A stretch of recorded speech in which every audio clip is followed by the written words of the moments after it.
Berkeley, California. You got it.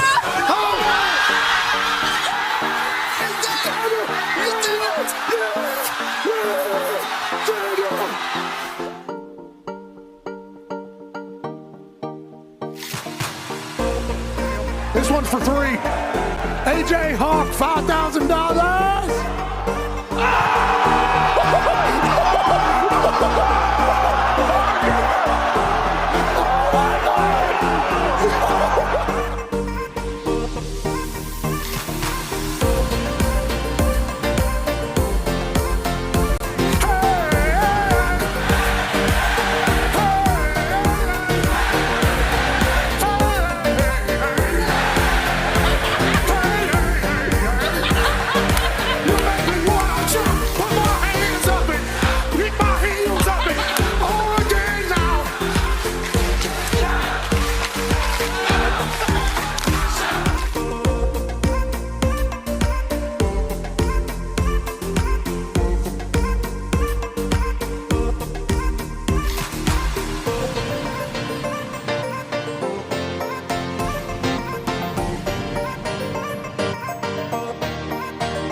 USA, USA, USA.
The following program is a collection of stooges talking about happenings in the sports world. It is meant to be comedic informative.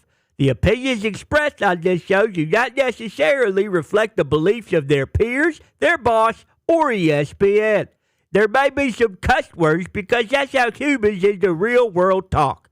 If you are young, please seek permission before watching any further.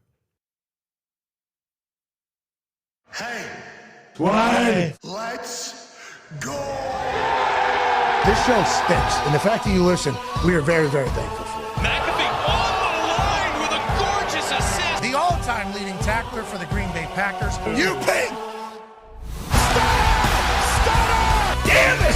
Be a friend, tell a friend something nice could change their life.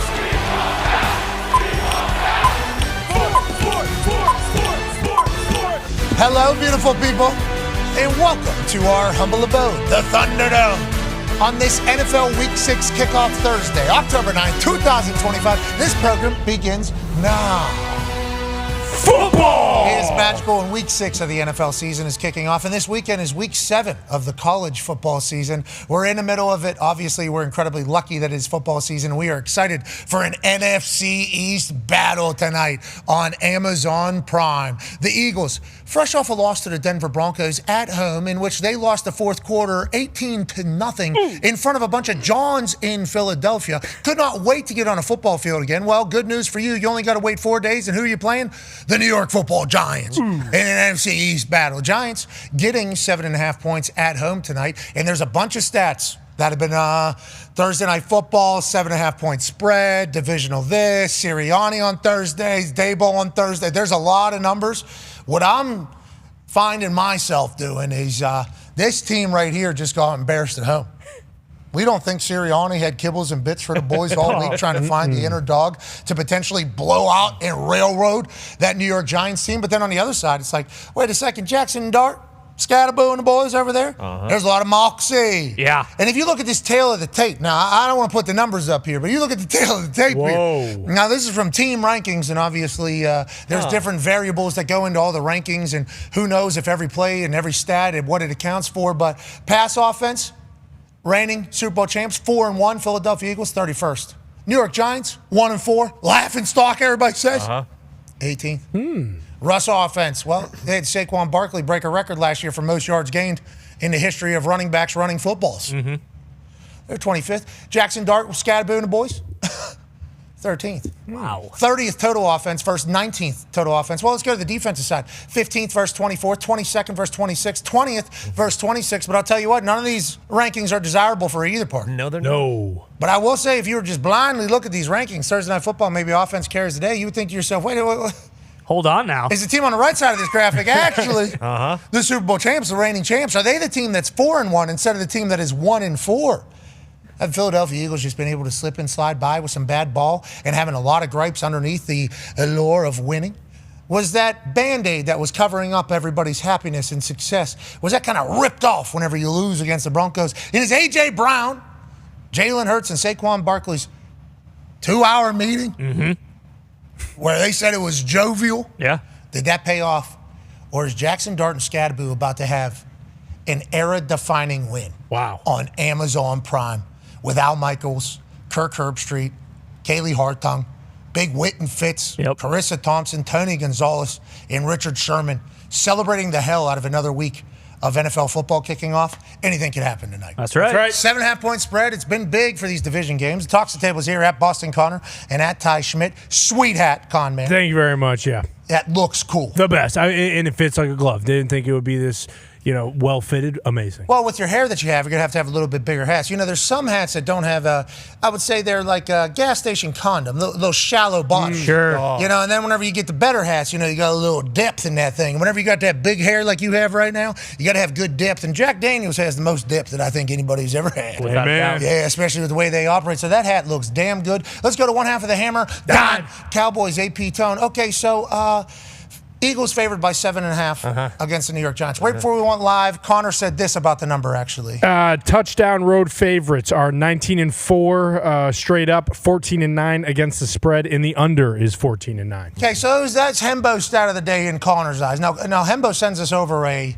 barrage of stats, if you will, in the morning. And they could be about absolutely anything. And if he sees we're talking about something, he'll send it over. And he's been an absolute weapon. But some of these stats kind of fall by the wayside and don't get a chance to breathe. So Connor actually is going to start picking out his favorites. What did you see from this particular stat here, Con Man? Yeah, this one is more so just kind of the idea of the game tonight. I feel like Big Mike might come on and, mention about this type of matchup once again. And you would lean, hey, New York Giants. And then you think of the outside stuff. Yankees just lost. New York needs this. Like, the Giants would be have to go with them. And then when you look at the stats, it's like, oh, never mind. 7.5 is actually nothing in a game like this. And one team is coming off a huge loss.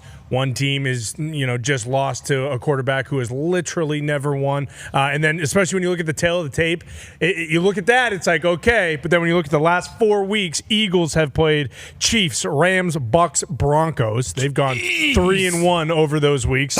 The Giants have played the Cowboys, Chiefs, Chargers, and Saints. Beat the Chargers. That was cool. That was the one-game boost.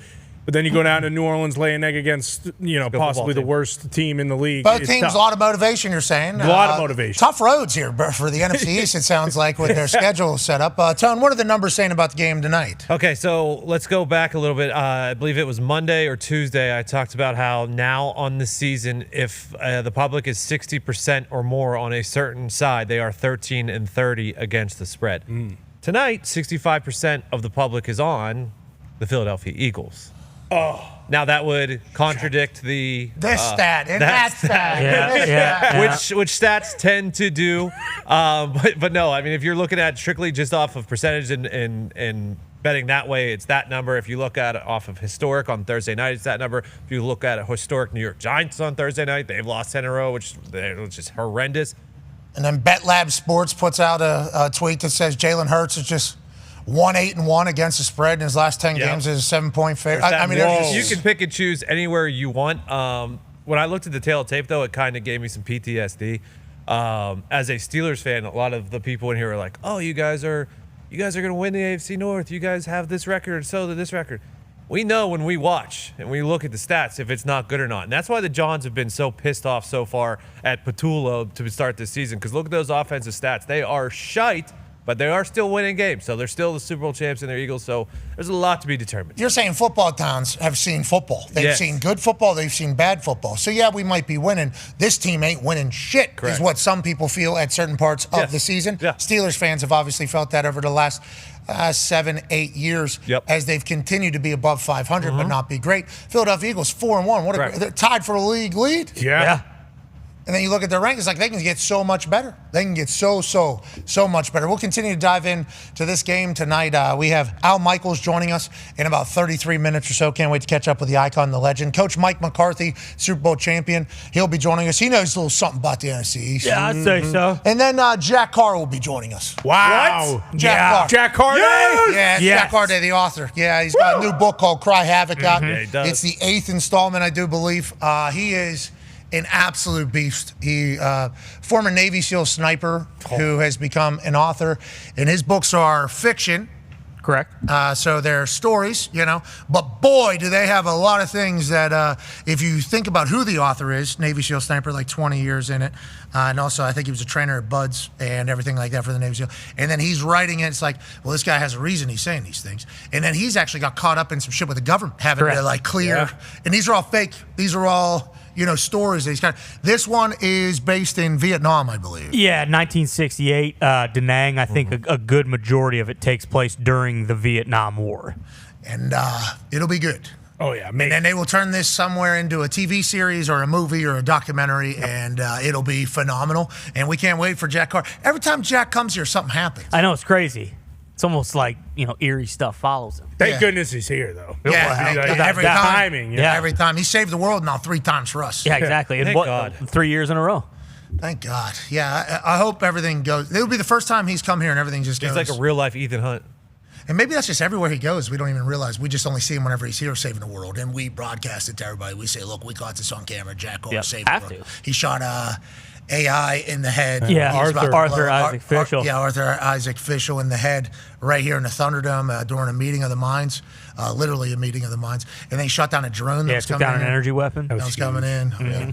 I hope everything works out well. All right, let's pivot away from Jack Carr. Let's pivot away from Cry Havoc. Let's pivot away from tonight's NFC East battle between the Giants and the Eagles. Both teams looking to get back on track. One of them's 4-1. One of them's 1-4. One of them has played nowhere near their best ball and have won a lot of games. And the other one's trying to figure out what the hell their best ball is. Yep. It's an intriguing matchup, 7.5-point spread. We'll talk about that in a moment. Let's talk about some breaking news. Ladies and gentlemen, joining us now is senior NBA insider for ESPN, friend of the program, and a man who I believe had something just cross his phone. Ladies and gentlemen, Shams Charania. Shams, great to see you. You look amazing. Thank you for joining us. Great seeing you. And as much as I'd love to say how much I miss you, we do have some news. USA Basketball is expected to name Eric Spoelstra as the next men's national team head coach, sources tell me. And so Spoelstra now succeeds Steve Kerr as the head coach. He'll be on the World Cup sideline in 2027 and then the Summer Olympics in Los Angeles in 2028. Grant Hill, the NBA legend, he's actually managing director of Team USA Basketball. And he really narrowed on Eric Spoelstra this entire year, ever since Spoelstra served as the lead assistant on Steve Kerr's staff. And so what we've seen is an infrastructure, a cycle. Greg Popovich was the coach of the Tokyo Olympics several years ago. Steve Kerr was on his staff. He replaces Greg Popovich. This next cycle, Spoelstra was on Steve Kerr's staff, replaces, and now he's going to have a cycle here. And I wouldn't be surprised if it's going to be multiple cycles here for Eric Spoelstra. The job he's done as an NBA coach, the job that he did on the international level, he really impressed a lot of the players, a lot of the Team USA officials in the last Olympics. And it's crazy how young he looks. He's actually the longest tenured active NBA head coach. So he will be the next Team USA men's basketball head coach. Congrats, Spo. Yeah. That's awesome. Okay, so we got the World Cup. We obviously have the Olympics. What else is the head coach of the men's national team in charge of? What other things? Are they setting the tone for all of USA men's basketball and scouting, recruiting, all that type of stuff for future generations? What added jobs here, other than just this World Cup and Olympics that we all see, does Spo pick up now that he's the head of USA basketball? The greatest country on earth, the greatest basketball history on earth, in a time where it feels like the world's getting good. Yeah. The world's getting really good right now at hoops. So Spo is going to have to manage that as we go forward. But what other jobs does he have other than the big tournaments that we see? Pat, it's going to be the culture of the team, the environment, the structure that he's going to implement first and foremost. And then as time goes on, the years go on, as we get closer to the 2027 World Cup and then the 2028 Summer Olympics, it's being involved with Grant Hill, the rest of the USA basketball officials, on figuring out who's going to be on these rosters. You think about how talented of a group that 2028 squad is going to be. It could also be a younger group. Steph Curry, LeBron James, they were very vocal privately, a little bit publicly, that they wanted to have one final USA basketball run. So this is it for them. Kevin Durant has kind of left the door open. We'll see where he's at in 2028. But this is going to be a really new team. This is going to be a young team that we're going to see. It's going to be led by different players. So being a part of that, and then the next step is also setting his own coaching staff. And so you think about Steve Kerr's coaching staff. He had Eric Spoelstra, Ty Lue, Mark Few, the iconic college coach at Gonzaga. So Ty Lue will not be on Eric Spoelstra's staff, from what I'm told. So Eric Spoelstra is going to have a new staff as he takes over as the USA basketball coach. Is there a chance that maybe Missoula gets on there so Tatum can play? Yeah.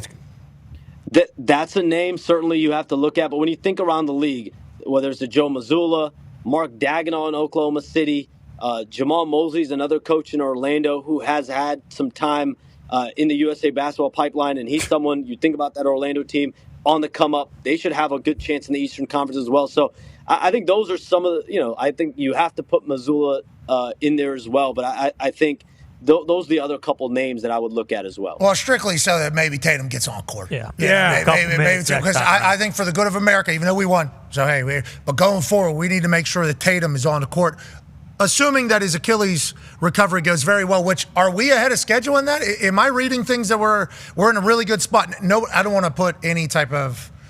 I think any recovery or rehab is its own journey. There's so many things that can happen during it, especially when you're talking about an Achilles heel. But when we're talking about Tatum, I get, from what we've been reading, good signs, right, going forward. And I think he even came out and said, everybody else said that I'm not playing this season. I've never said that, which was wild to hear because it's just kind of understood almost at this point in basketball with the Achilles. So, Pat, you think about the three players, the three superstar players that tore their Achilles tendon in the playoffs. Damian Lillard, he's now in Portland. He's already said he's done. He's not going to play this upcoming season. The Blazers have already ruled him out for the entire season. The other player, Tyrese Halliburton, your guy, he's already been ruled out by the Pacers for the entire season. He's said himself he's out for the season. So those two guys suffered Achilles tears. They've already been ruled out. Jason Tatum, on the other hand, the Celtics have not ruled him out. I think the Celtics are cautiously optimistic. Clearly, Jason Tatum has a goal in his mind that he wants to play. Now, whether he can get there by the time we're in February, March, April, we'll see. And we'll see how that team is going to be. There's so many doctor's clearances that come into play here, Pat, as you get closer to the end. And let's say he's in March and he's feeling 100%, but the team's not really competing for anything. Do you really throw him out there? There's going to be a lot of questions. There's probably going to be 15 to 20 people in that room that are going to make that decision for Jason, with Jason Tatum, I would say. While the other two are out for the season, though. So that is a saving grace. And Jason Tatum, I saw that video as well, like the rest of the world a couple weeks ago. He is moving differently than anyone that I've seen. 4 or 5 months removed. I saw Tyrese walking a red carpet, so let's just make sure. Palooza? I saw it too. That WrestlePalooza, he actually came with me. We got right in there as close as possible, so you didn't have to walk as far. That's why we did. Was he cutting? Was he cutting up? Yeah, dude's always got jokes, bro. Yeah. Always let the jokes fly, like he lets game winners fly. We're gonna miss him. Maybe Coach Carlisle, another name that we need to float into the universe to be coach of Team USA. Yes. Would love to see him experience the Olympics and how he does. playoffs would be spectacular. You just broke some news the other day, early in the morning on the internet. Go ahead, Con Man. Yeah, Shams, the Knicks were the team Giannis wanted to go to. Was there any trades that were kind of basically about to be made? Was it ever that close? Was there any packages discussed, or is this just more bullshit basketball news about stuff that almost happened that didn't? I think the two things that happened here that have never happened with Giannis Antetokounmpo. One, he made clear privately to the people that needed to know that the New York Knicks were the only team that he wanted a potential trade to if the Milwaukee Bucks would oblige. Now, that's the big if. The Bucks have made it clear they want to give this another shot with Giannis Antetokounmpo. They feel like with Giannis there, this team has a championship opportunity. And there were a series of meetings over the offseason, but there was one in particular. There was one in late June. John Horst, the Bucks general manager, I'm told he flew to Greece. It was a one-day trip, 6,000 miles. He went and sat down with Giannis Antetokounmpo. He sold Giannis on why this team is a championship caliber team. Giannis had his concerns about whether he thought this team could actually win a championship. So you have a team that feels like this is a title contending roster, a player that shared and aired out his uneasiness about it.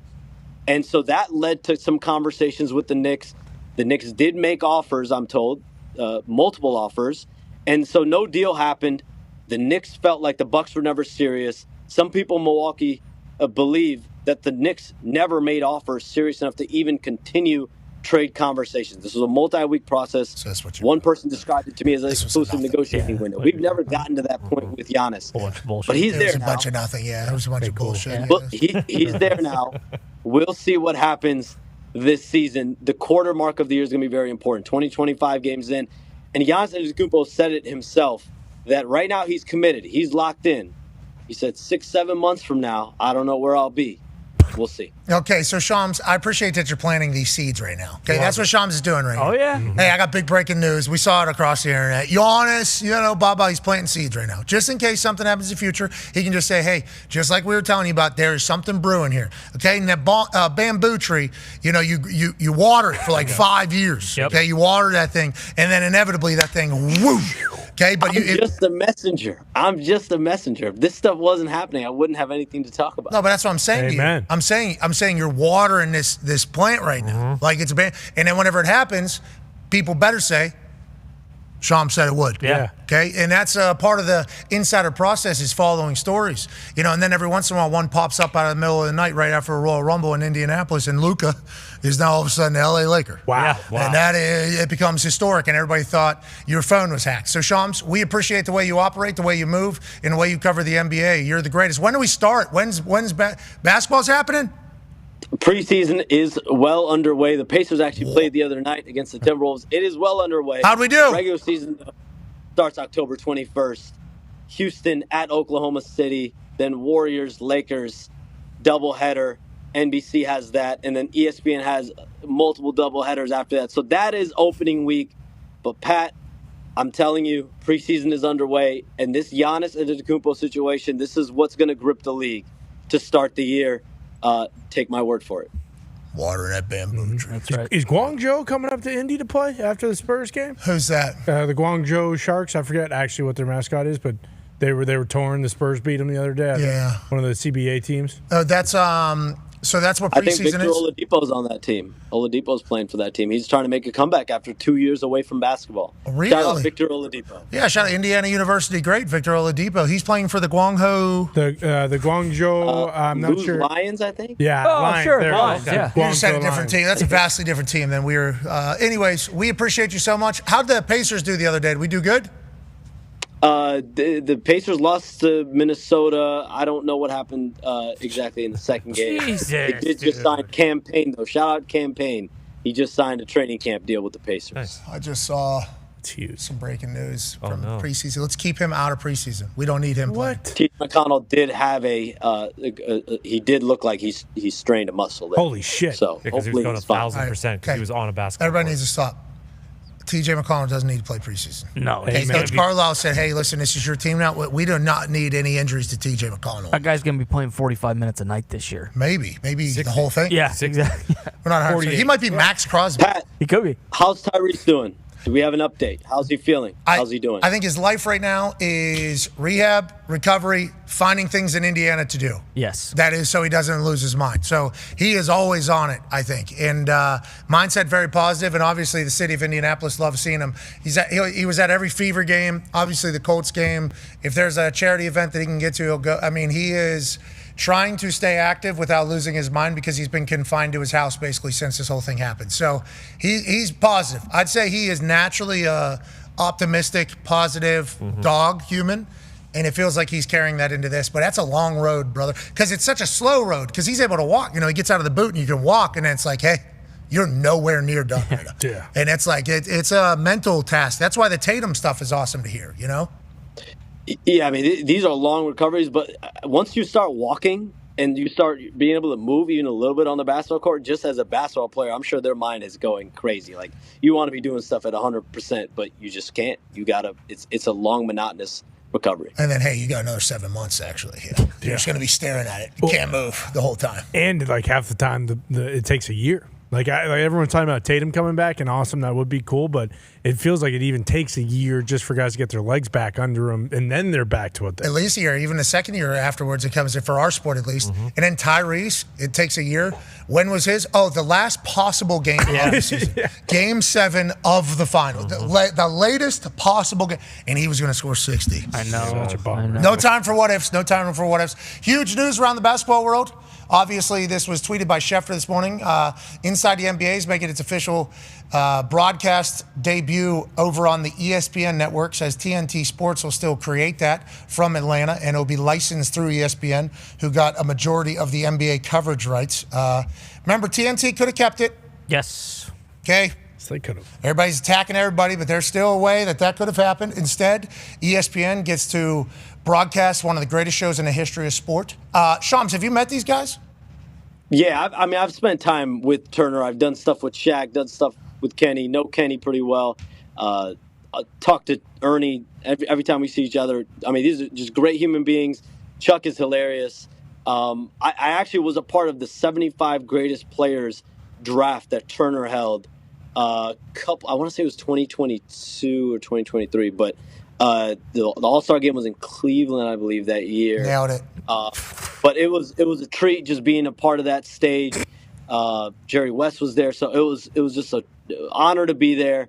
And those 4 guys I got to talk to at length, and it's going to be amazing to continue to see that show now on ESPN or our airwaves. Yeah, it's great, honestly, that it's going to continue. You know, Yes. this many years into it, their resume is like greatest show of all time. How many more Emmys can you win? How much more can you impact a sport and a league and help build it and everything like that? And then for it to continue, I think we're all very lucky and thankful. I don't know how current players feel, about it all, but need that. They're like how many NBA teams? 30. Okay, so they're like 30. the 31st NBA team. Yeah. And they're on prime time every single night. And there's good reason. So I appreciate the fact that we're still getting them in our lives, and I can't wait to watch. And I do appreciate everybody saying ESPN's going to ruin it. TNT's still producing it. Yeah. Which I respect and appreciate that. Those guys aren't changing. We're going to see the personality, all those guys. I think they're going to bring the heat. I think they're going to be as feisty as ever. And shout out to Ernie Johnson. People like you, Ernie, just amazing interviewers. Interviewers. Don't even fucking Ernie's, put me in Ernie's that. one of the best. No, that's disgusting. People are going to be very mad that I was even in that sentence. And also, the Pacers beat the Minnesota Timberwolves. So you need to Wake up, Shams. Suck it, Shams. Okay, Shams. Okay, and that was with TJ McConnell getting his sore hamstring. You asked me when the season starts. The season starts October 21st. Oh, okay. That week. All right, yeah. That's when the season starts. Ladies and gentlemen, Shams Ryan, you're the man. Shams. That was awesome. Those pregame shows, like I'm thinking, is Jordan's on the opening night, right? Yeah. Peak, and then Prime has like Dirk Nowitzki, and all of a sudden I'm thinking of all those Mello pregame shows. Yeah, He's on Vince NBC, Carter's but on? Vince Carter's on one of them. I think legends everywhere. Yeah, Yes. all 3 of them have unbelievable studio shows now. Yeah. I mean, we'll see, obviously, how good they are because they haven't done it together yet, but like the people they have is crazy. Maybe Shams needs to go start shaking some hands down there at the inside the NBA He should. offices. Sounds like he needs to. Yeah. Why know didn't he that become their insider? Something to think about. It'd make more sense. Yeah, I mean, it's going to be on ESPN. He's ESPN senior insider. Mm-hmm. I think they would love, to do what we do to Shams. Yeah, I think so. They would certainly Is love he going to that. be on the show? I don't know. We'll see. He was waiting in the bullpen. Well, there's no other insiders, right? Yeah, but I think, we want your info. We want your opinion. Well, yeah, agreed. Both. I think is what people were saying. I think there was a little bit of that maybe at the beginning. That's what they say about Shams, too. No, who says that? Toxic table. I've never said that. Excuse me? Not once have I said that. Well, I think that is like a natural feeling by some TV executive that went to school at Syracuse or Northwestern or something, has never actually been on camera and never done anything or created anything in their absolute life. They naturally have that opinion. Insiders have this job. We don't need you to do this. You're not Woj either. Yeah. Okay? Don't even think about being Woj. You're Woj- never going to be Woj, kid. He's probably had that said to him 100 times. No, but they didn't say it actually. They were saying it in here. Yeah, you're right. And then You're they were right. saying, we don't need you on the show tonight, kid. That's what they were. Only your information is what they were actually saying in there. So Shams has just sat in the pocket, battled, broke the biggest story in the history, basically, of internet news breaking. Yeah. And just kept it rolling. Shams is the best, dude. We are very lucky that we were friends with Shams. Yeah, super great guy too. Actually. when he comes to Indy during the Pacers run too, and it's hilarious thinking about Chom's job just because then he does break news like Giannis, and we're like, no, that's Fake. nothing. That's nothing. So Well, the Giannis one we say no to, but whenever Luka gets traded, everybody goes, that's fake. There's no way, Shams. Shams, you got hacked. You're just saying dumb shit right there. And then it's like, no, actually, that's real news. I was surprised as well. I had to get my hands. Oh, my God. How long am I going to be the only person that has this? 6 minutes, maybe. Oh, my. I got to get it right. What are they? Are we sure? Yeah. This one's going to do some numbers here, I think. yeah, might be the biggest ever. Does he have a dog? Yeah. Anybody? Screenshot, send to somebody. This is what I'm sending. Is this actually what's happening? Send it. Big, huge. That's Life of an Insider. This is the tweet now. 109.9 million views at this point. Jesus Christ. That's the original. That is massive. Let alone how many times that's just ripped and then posted. And then, right. according to Shams, Good boom, this happens, bang, da boom, da boom. We all know how internet platforms work and how things get taken and run with. And that's unbelievable that this particular post has 110 million views. That's unbelievable. Also, is it sustainable? Good luck, Shams. Good luck, Shams. Keep it up, Shams. Got to top that. That bamboo tree he's been working with. Yeah. It's that bamboo tree. Huge. There's been a lot of trades. A lot of action kind of happening around the NFL. Albert Breer broke down the most recent one in beautiful fashion, talking about people finding good fits. Jags and the Browns make a trade overnight.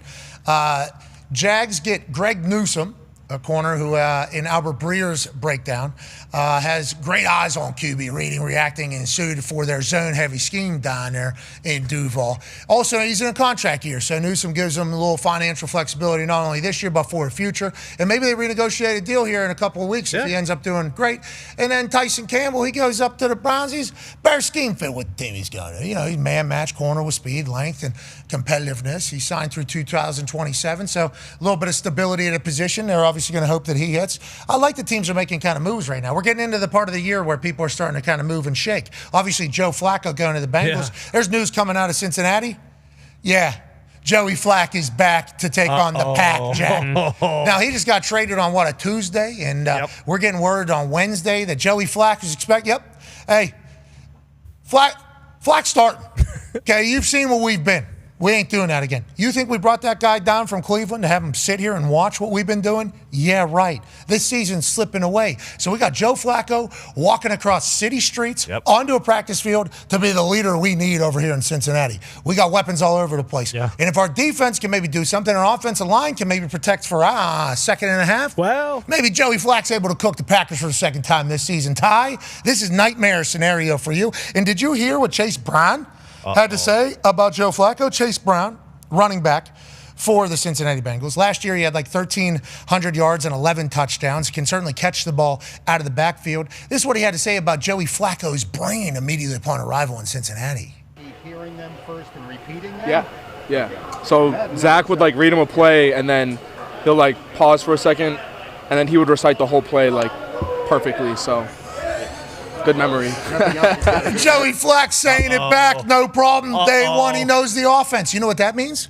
not only does he know the lingo, he knows the terms, he also knows the checks. He knows where we're supposed to go. Geez. He knows the right play they're supposed to be in. That's why whenever he went to Cleveland, middle of the season, off the couch, he knew Stefanski's offense inside and out, was able to take them on a playoff run out of not playing football at all. Everybody remembers the Jets. Okay, it didn't go good.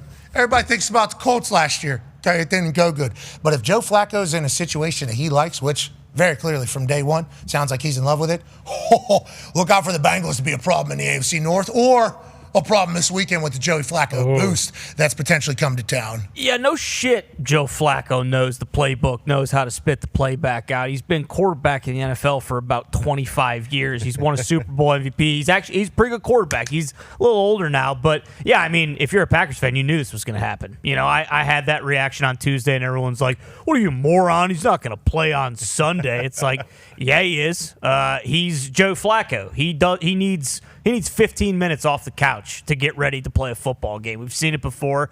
Now, I did see Jake Browning was pretty red-assed figuring out that, yeah. What? He's basically saying, like, you know, I don't think I was the entire part of the problem, but, you know, I understand Joe Flacco getting in there and playing. But, yeah, I mean, you know, we'll see, because I think if the Bengals are going to win, Joe Flacco is going to have to throw for 350 yards, which he might do. But if the Bengals beat the Packers on Sunday, there's a good chance I'm going to take a bath. What? I'm going to head upstairs, bring a toaster, plug it in, and drop it in the bath. No. If Joe Flacco beats the Packers, again, I don't know if I got the He's heart familiar for with it. the You defense. can't be doing that. He is familiar with the defense. No. You can't be doing that. No, he threw for 104 yards He did. in that first game, and obviously he made a lot of good decisions He did. for the Browns. He was very efficient, and that goes to the Cleveland Browns. Let's talk about the Cleveland Browns. Stefanski has not come out publicly and said definitively who the backup quarterback is. Yep. Uh-oh. Is it zip on the ball Zappy Bailey, who's been around New England, and then he was with the Raiders now, obviously with Cleveland. He was the practice squad quarterback, I do believe, for them, or the fourth eligible, whatever the hell the ruling is. And then Shedeur Sanders, obviously fifth-round pick. He has been the third-string quarterback throughout the year when Joey Flacco was the first string, and then Dylan Gabriel got his first start in England this past weekend, was the second string. And now Stefanski's not just coming out and saying that Shedeur's definitively the backup quarterback. What's that all about? What is that all about? Well, I have a theory. And listen, it might be because he's anti-Shedeur, and maybe Shedeur needs to go and find another home at another NFL team. I don't know how that would happen because they have his contract and his rights, but maybe another place would be good for him. But also, maybe Stefanski's thinking, we're playing the Pittsburgh Steelers. Pittsburgh Steelers got T.J. Watt, Cam Hayward, Herbig. They got a lot of dogs across the front. Yeah. We got a rookie quarterback who, by all counts, looks like he is very comfortable in an NFL system and on an NFL field. And there's a chance that he goes on to become the greatest quarterback of all time or one of the greatest quarterbacks of all time. I'm not saying that.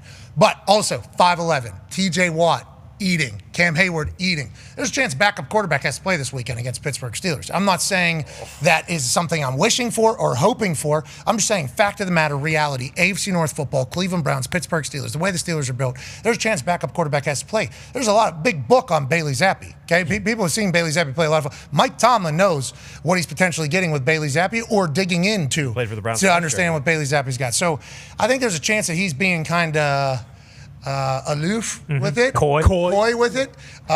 Maybe out of strategy purposes. No, coaches don't do that. Coaches always are upfront and give the utmost information to their opponent the week before the game. They've always done that in the history of football. So there's no reason why Stefanski wouldn't say who the second-string quarterback is. So now Tomlin, unless he hates Shedeur. Well, that's, Whoa. which they drafted him, and who knows if they hate him, and that's why they drafted him. Maybe. Yeah. I'm not 100% sure, but there is a chance that they do want the Pittsburgh Steelers to prepare for three quarterbacks. Like, hey, you're going to have to prepare for three quarterbacks. That's an added amount of stuff that you have to look into. That's an added amount of things you got to think about. It's just, even if it's 4 or 5 plays that you got to add to the itinerary for practice or the script for practice, that's shit that you're not thinking about something else. Myles Garrett, for instance. You're not thinking about any of the other Dylan Gabriel stuff. You're thinking about other things. So maybe there is a chance that this is strategery here by Stefanski to not just give up who his backup quarterback is, but then also we're in a world of everybody knows everything about everything.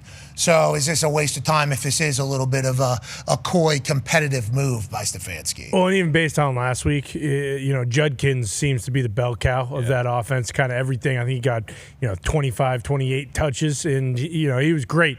You wonder if they're viewing this like a Kirk Cousins RG3 situation. Like maybe they like them both, and they think they both could play. But if Shador's the backup and Gabriel goes down and Shador goes in and does really well, can you ever go back to Gabriel? Like if it's Zappy and, Gabriel gets hurt and then... Well, then that would be exactly why everybody would be pissed. Yeah. About the being coy about Shador not being named backup. You don't want him to succeed, is what people potentially are thinking. And I would like to say, I'm a Shador Sanders fan.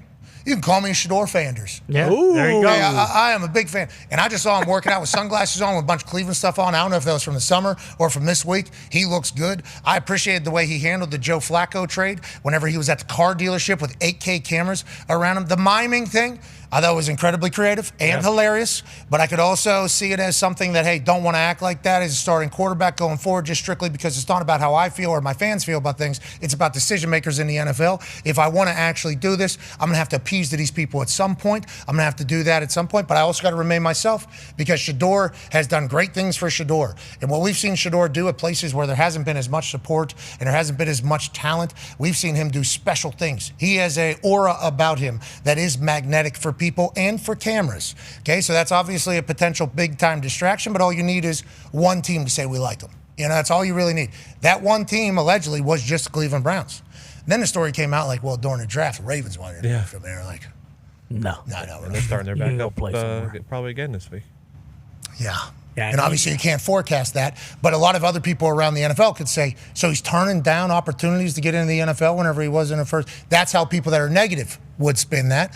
And then positive people could potentially say he wanted to go to a place where he'd get on field, which we appreciate and respect. And it's like, well, now that this is happening, will he get on field? Yeah. And if you're a true Steelers fan, everyone's got it in the back of their head right now. You might have to save a reservation for 2 for that bath. Nick, what is the worst possibility for Sunday in that Browns and Steelers game? You see Dylan Gabriel get hurt, which would be unfortunate. We never wish injuries on anybody. We actually hope to end all injuries in sports. But and then Shador comes in and carves him up. Yep. For 250, 3 touchdowns? Yep. 247. I don't know if he was kidding. 247, 3 touchdowns. Jerry Jeudy just all over the place. Yeah. Boop, boop, boop, boop, Right after the game, I'll knock on Ty's door. Hey, coming in. Let's do this together. Yeah. You guys go hold hands. You had bye week last week together. Yeah, exactly. This week, you guys kind of hold hands and jump in there? Yeah. Okay, well, we would miss you, certainly. But Shador, I think, has handled things in the best possible fashion. The mime thing people will hold against him, but it's like he's still very young. And that quarterback room, he has not turned his back publicly on any of them, and they haven't done that to him at all. Right. It's like that's a tough situation. They're managing it.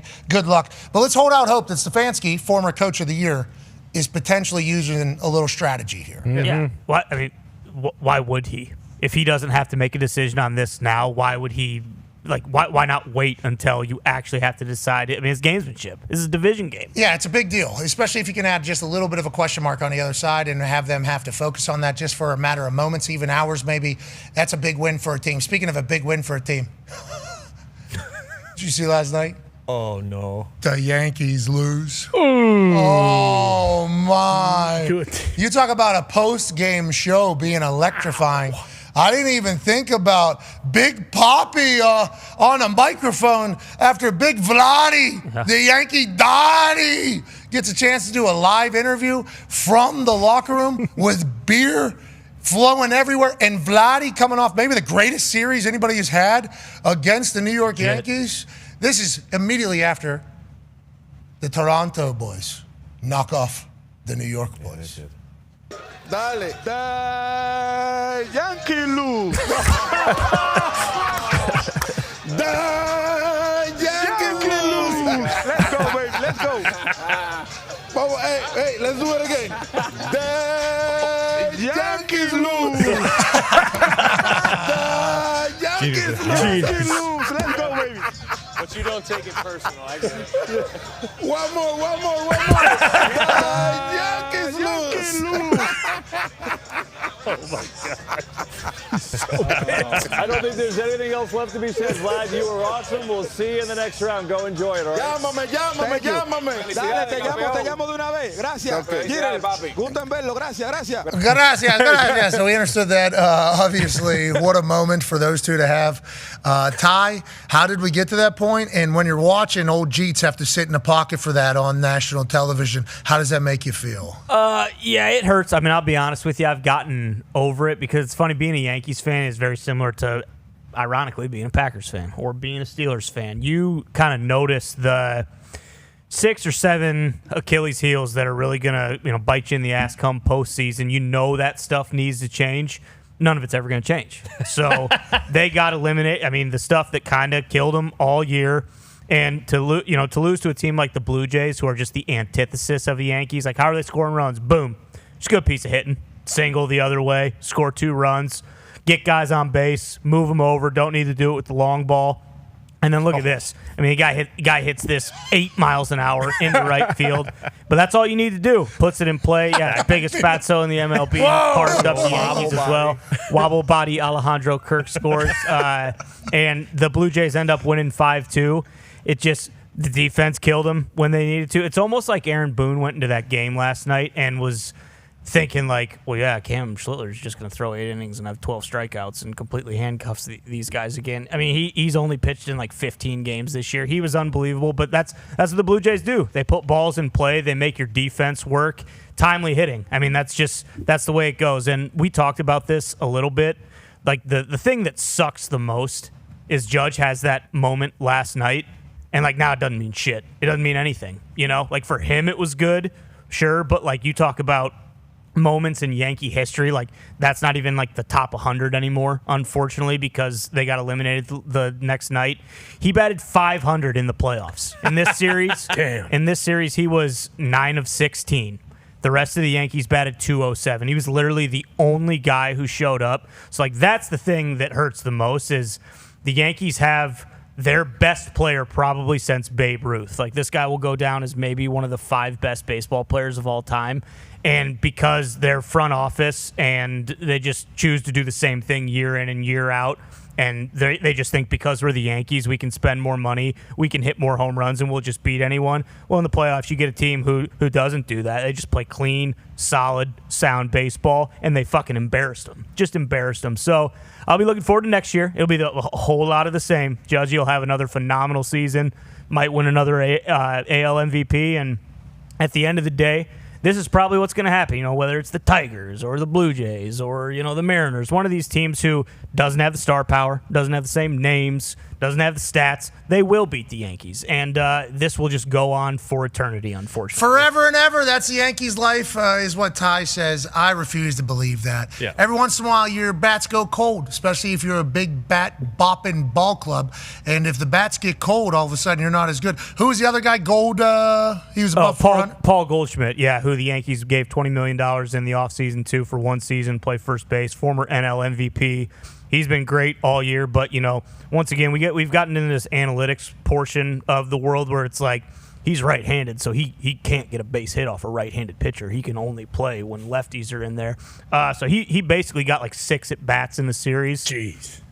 Got several hits in those at bats, but yeah, too little, too late. You get in a position where. There's so many guys that I don't want to do this to, and I won't do it to right now. Don't do it. You're emotional. You're emotional. I'm not, but that's the thing is I'm not. I feel like I'm very clear-minded right now. I'm not emotional. Last night after they lost, I kind of just sat on my couch in disbelief in 2 hours and just sat at a TV that was turned off. Just sat there and just kind of let it all wash over me. The Yankees lose. Which, that was awesome. That was actually really funny. Joining us now, ladies and gentlemen, is a man who's been calling primetime NFL football for 40 years. He's also a baseball historian. We saw that on an episode of Rushmore on X that debuted this past Tuesday, where he and Bob Costas chit-chatted about the 4 biggest sports chokes. And what ended up happening on this episode was just a sports history lesson for all of us to listen along. From hockey in football, all the way to wrestling and baseball. Got a big storytelling in it all. And joining us now, a man who kicks off the NFL week for us on Prime every Thursday night, living legend and icon, Al Michaels. Yeah! Al, how you doing, bub? Patrick, all right, two things. Number one, I tried to find a tank top in New York to dress appropriately for the show. Tough. Secondly, do you have another $300,000 that I could be a part of in terms of, maybe have Herb Street throw another thing through the uprights? Al, maybe I should start tapping into your bank account now that I think 40 years of primetime NFL football. I need to start drawing from that bank. Well, what do I have to do? It's a good question. I'm looking for. I'm trying to. What am I trying to do right now? I'm trying to do nothing. Why don't you give me money for these? Okay, so you will be funding. Al Michaels will be the sponsor for the field goal kicks going forward. That is awesome news. Hey, I'll run you out of that plane that you're in every week if you let me. Next this week, $2 million kick from Al Michaels' money. Herbie drained that for Gabby down there in Alabama. It was a magical moment. You and Herbie, obviously now year 4 together on Amazon. How has it been this year? Feels like we've had some great games. Fantastic. I mean, the last 2 games have gone down to the wire. Can't ask for anything more. We had Green Bay, Washington in the opener. Good game. We had Miami. They didn't figure to hang in there with Buffalo, and they did. So that was a good game. Arizona, Seattle went to the end, and last week went to overtime and the end. So we're on a roll right now. Hopefully it keeps up tonight. I don't know. We'll see. But the Eagles are something like a 1-touchdown favorite tonight. I mean, Pat, the sky is falling in Philadelphia. They have won 20 of 22 games. What? I mean, I don't get it. This is crazy. I know everybody hates everybody, but isn't it a little? It's a little ridiculous at this point. They are 20-2 over the last calendar year. I know that. Not good enough. Al, I know that as well. They're 4-1 right now. But if you look at this tail of the tape here that we found from team rankings, it's like the Philadelphia Eagles have not been playing like what we know the Philadelphia Eagles can play like. So that has brought the Johns out to be very negative about a 4-1 team. On that note, they just got embarrassed at home against the Broncos. Fourth quarter, they lose 18-0 in the fourth quarter at home.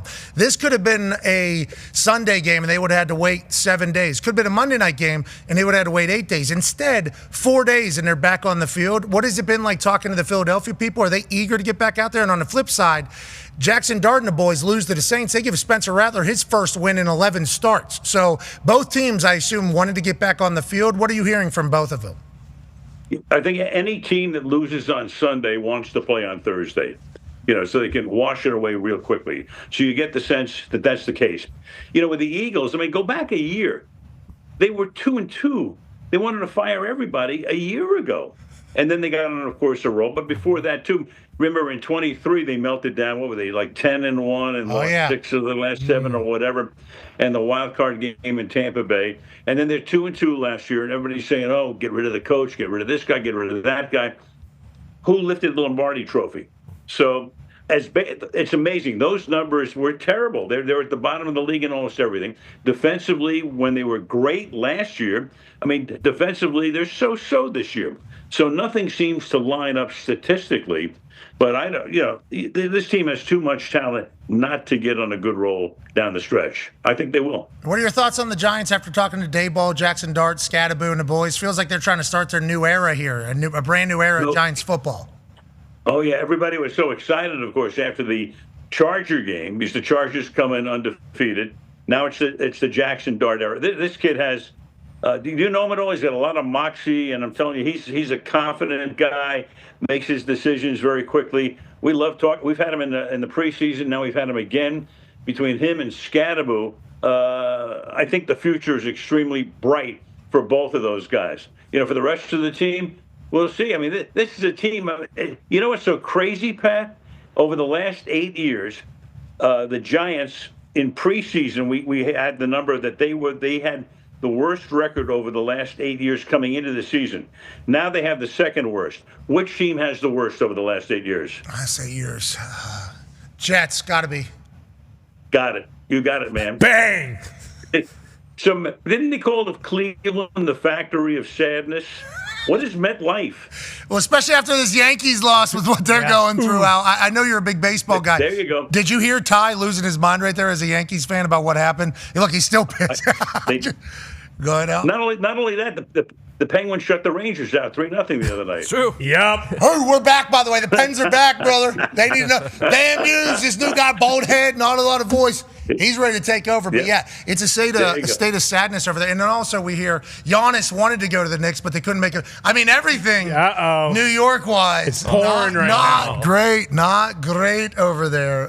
Okay, so tonight, obviously, we have an NFC East battle. Feels like there's a lot of divisional games happening on Thursday again. This used to be the story. You were on Sunday nights, I think, so I don't know if you paid attention to what Thursday night used to be. Keller Rush and all that shit, it was always a divisional game because they felt like it was fair for all parties to have a meaningful game on a Thursday night. And then also, I think they were trying to build up Thursday night as an NFL night, so they wanted good games. The divisional game certainly gave them that. We're seeing that again this year, it feels like. Is this going to be a new norm again, almost, for Amazon?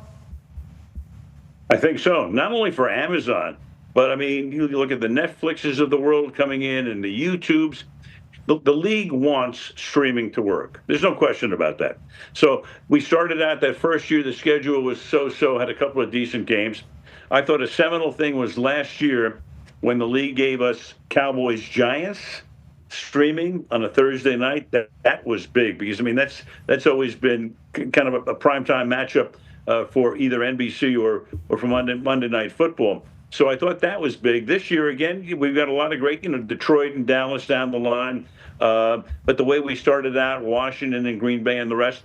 So the league is definitely invested in making, this is the future. There's no question about it. We're not going to stop this runaway train, as you know. Linear TV will be here for a while. It'll still be here for a few more years. And then all of a sudden, when I'm at Forest Lawn, we'll be streaming everything. Now, that'll never happen because the way you've dieted throughout your entire life, we think there's a chance you live forever. Okay, there's a chance you live forever.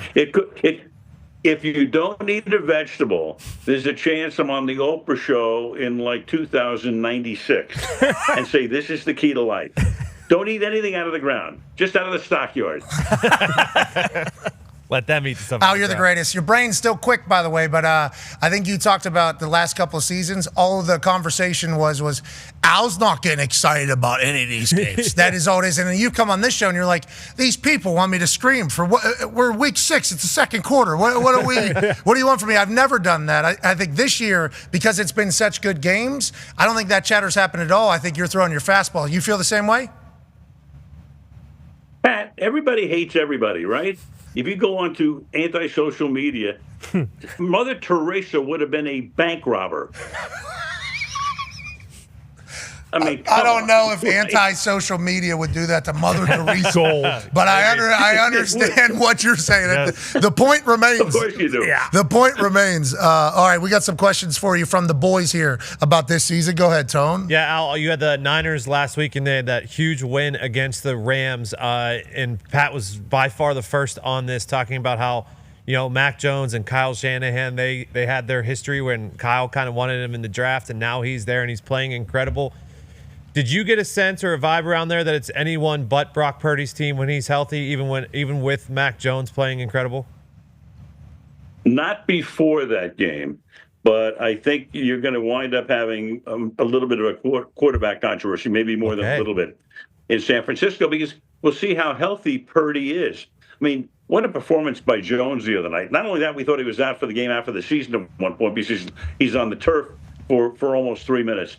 Gutty performance, great performance by him. I guess, what you might know more than I do at this point. I haven't seen the ins and outs for this weekend, but I guess it'll be Jones starting for them in Tampa Bay this weekend. It's interesting. Look, San Francisco is used to, you talk about quarterback controversies. Oh, yeah. No greater quarterback controversy than going back 30-some-odd years, Montana and Young. That may have been the all-time controversy. So not that this is going to get to that level, but I think it's going to be extremely interesting, especially if Mac Jones goes down there and beats Tampa Bay this weekend. Mac Jones has been slinging it. And remember, Shanahan wanted him at first. They traded away the entire business to get Mac Jones there, and then they changed their mind. And now through, football universe gods coming together. He got a chance to get back there, and he is spinning it. Now, speaking about going back somewhere, anytime the Eagles and the Giants play going forward, there's going to be one player that's certainly going to be talked about, and Mara's losing his sleep still about it. Go ahead, Ty. Yeah, Al, Saquon had quite the day against the Giants last year a couple times, and then tonight, he's got the doc releasing before the game. A lot of people are saying there's maybe some tidbits from his conversation with Mara when he asked for a trade, and Mara said no, but he only had 6 carries last week. He obviously hasn't looked like he had last year when he just went gangbusters from week 1. Do you get the sense that this is maybe a get-right game for Saquon and that Eagles rushing attack tonight? I do because, obviously he's not off to the greatest start. Last year he put up, off the charts numbers. I thought, this team had been more run-oriented through the first 4 games. And then last week, I thought what was really interesting, considering all the stuff with Brown and, carrying on a little bit with Holmes and the rest of the stuff. Yeah. I thought it was very interesting that the first play of the game last week went to Brown. And then they threw to Brown a couple of times on that first drive. So I felt, watching it on television, that this was to assuage the wide receivers a little bit, too. Get just Smith involved as well. So last week, it was amazing that Barkley would only handle the ball 9 times, 3 catches, 6 runs. I think you'll see a heavy dose of him tonight. That's my guess. Can't wait to watch you. Can't wait to listen to you and Kirk call the game. And, hey, these kickers are bombing balls. Let's make sure, we're spotlighting that, Al. We got a golden era right now of kickers with these new balls. Pat, I got to ask you a question. Mm-hmm. To me, it's getting to the point where, 2 first downs, you kick a field goal to win the game. Do you think they should deflate the kicking? Don't! Al! Enough, Al! Get out of here! Ladies and gentlemen, this is a legend, Al. Al! Fuck you, Al! Don't even put that in the universe! Ladies and gentlemen, it's Al Michaels. Get him out! Al, don't say that on the game! Don't say that on the game, Al! Jeez! Trying to get rid of our... Trying to ruin us! He's going to say it on the game. You pay me $300,000, I won't say it. Get him out of here! Howard's you on the other side. Be a friend, tell a friend something nice. Like, Al, you're the greatest of all time. Okay, we appreciate what you do. Don't do that, Al. We don't need that right now. The kickers are flying high. We're living a good life. Let's not change it. We'll see you then. It's electrifying here in Happy Valley. We're lucky to be here. And, the way you win this is you have be the first 300 people here and you get a ticket. And then we randomly select a ticket, and that person gets an opportunity to kick a 33-yard field goal for an undetermined amount of money. This week, we had our man, William, right? What's your name? William, yes, sir. You won the raffle, and you said, I don't want to kick because I suck at kicking. Is that accurate? More or less.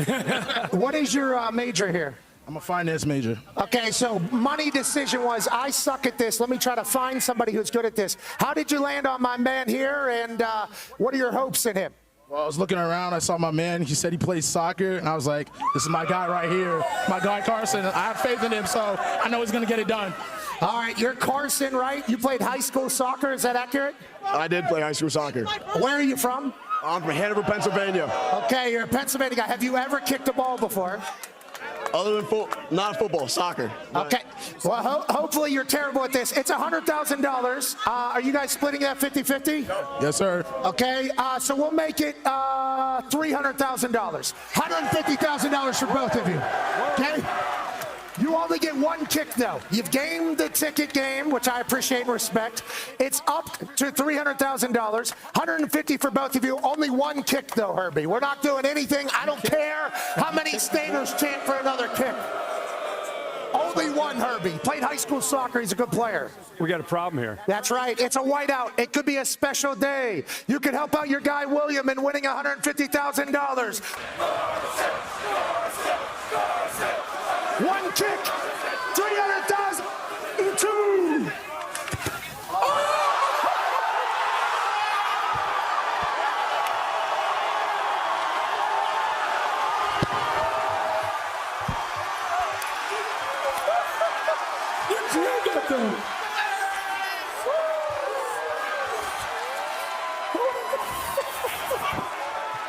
You're a good man. This minute, Carson, congratulations. You pushed that. William, way to go. It has been an expensive year out here at the Listen, I'm proud of you, buddy. 300,000, 150 to you, 150 to you. Good finance decisions were made. And the first top 6 whiteout has a magical vibe and an expensive one. We are.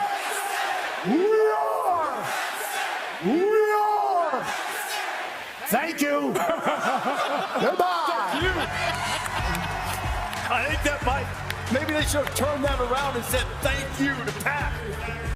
The following program is a collection of stooges talking about happenings in the sports world. It is meant to be comedic informative. The opinions expressed on this show do not necessarily reflect the beliefs of their peers, their boss, or ESPN. There may be some cuss words because that's how humans in the real world talk. If you are young, please seek permission before watching any further. Hey, Why? let's go. This show stinks, and the fact that you listen, we are very, very thankful for. McAfee on the line with a gorgeous assist. The all-time leading tackler for the Green Bay Packers, UP! Damn it! Your friend tell a friend something nice could change their life.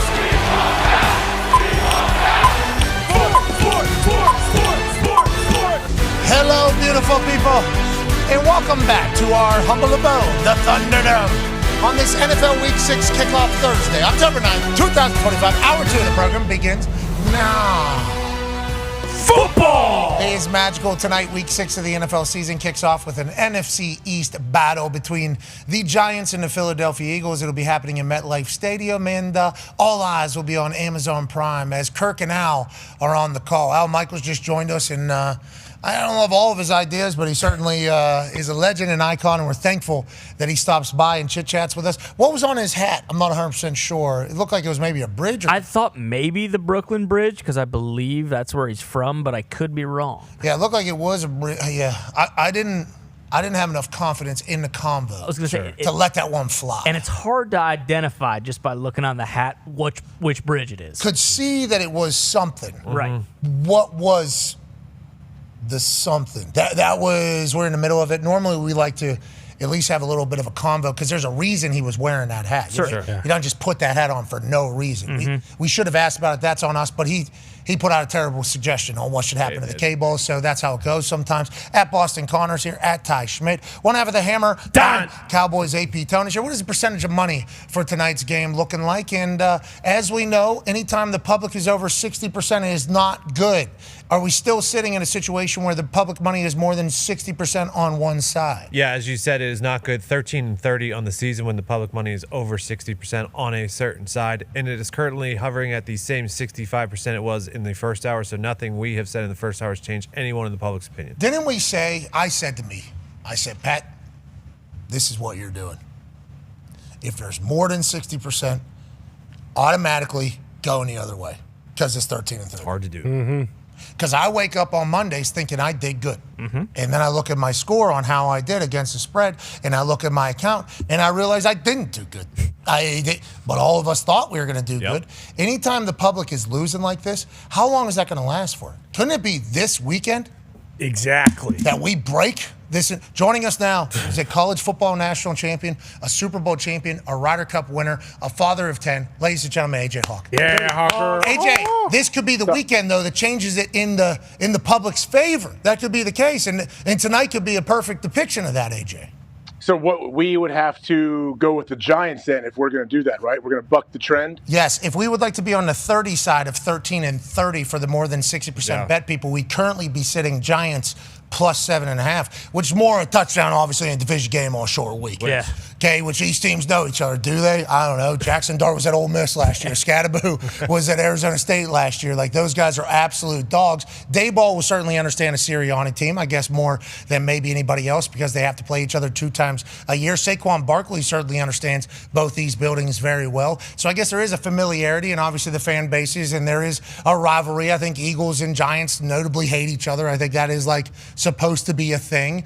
So we could expect a cagey affair. You look at the numbers, not great for the world champs, AJ. I mean, there's so many different stats that we can look at, and basically none of them tell us an accurate story.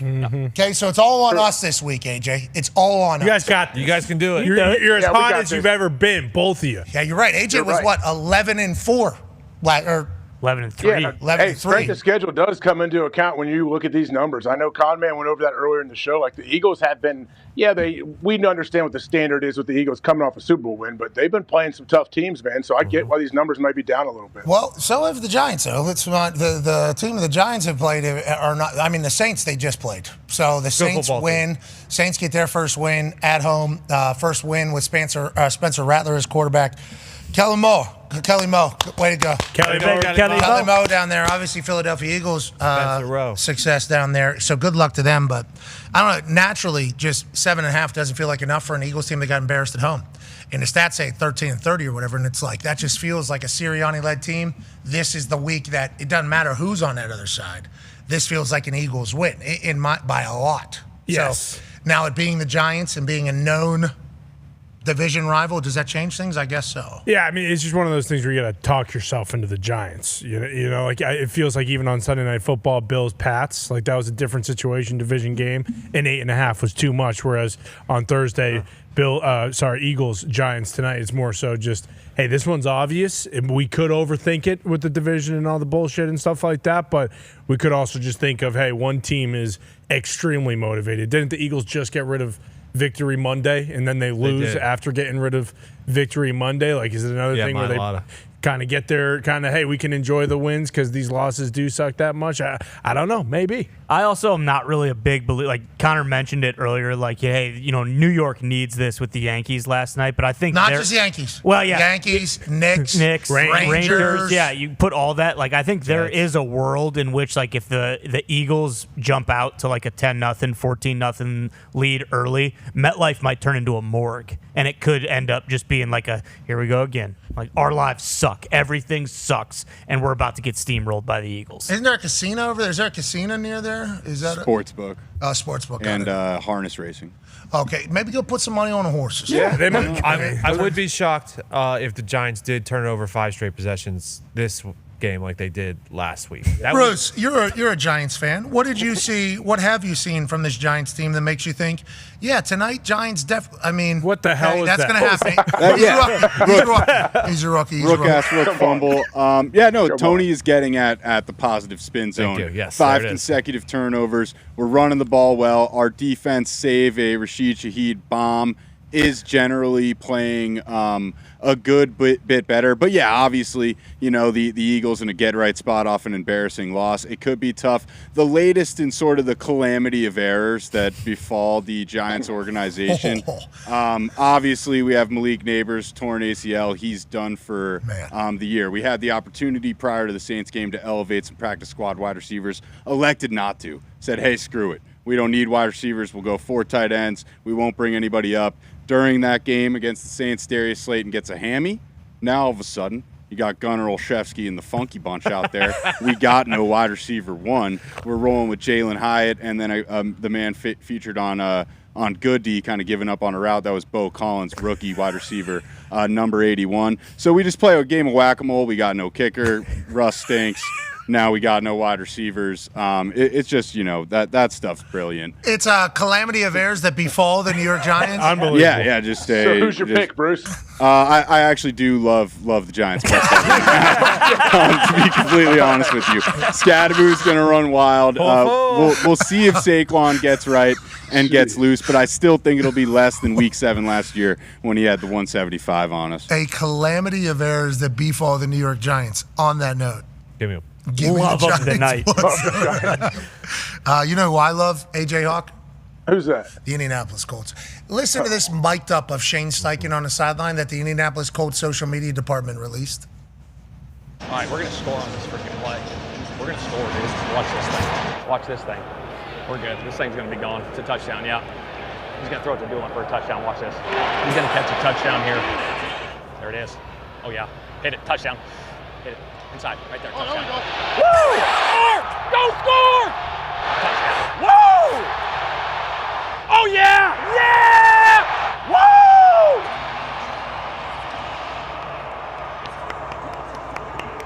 Hell yeah! Let's go! Let's go!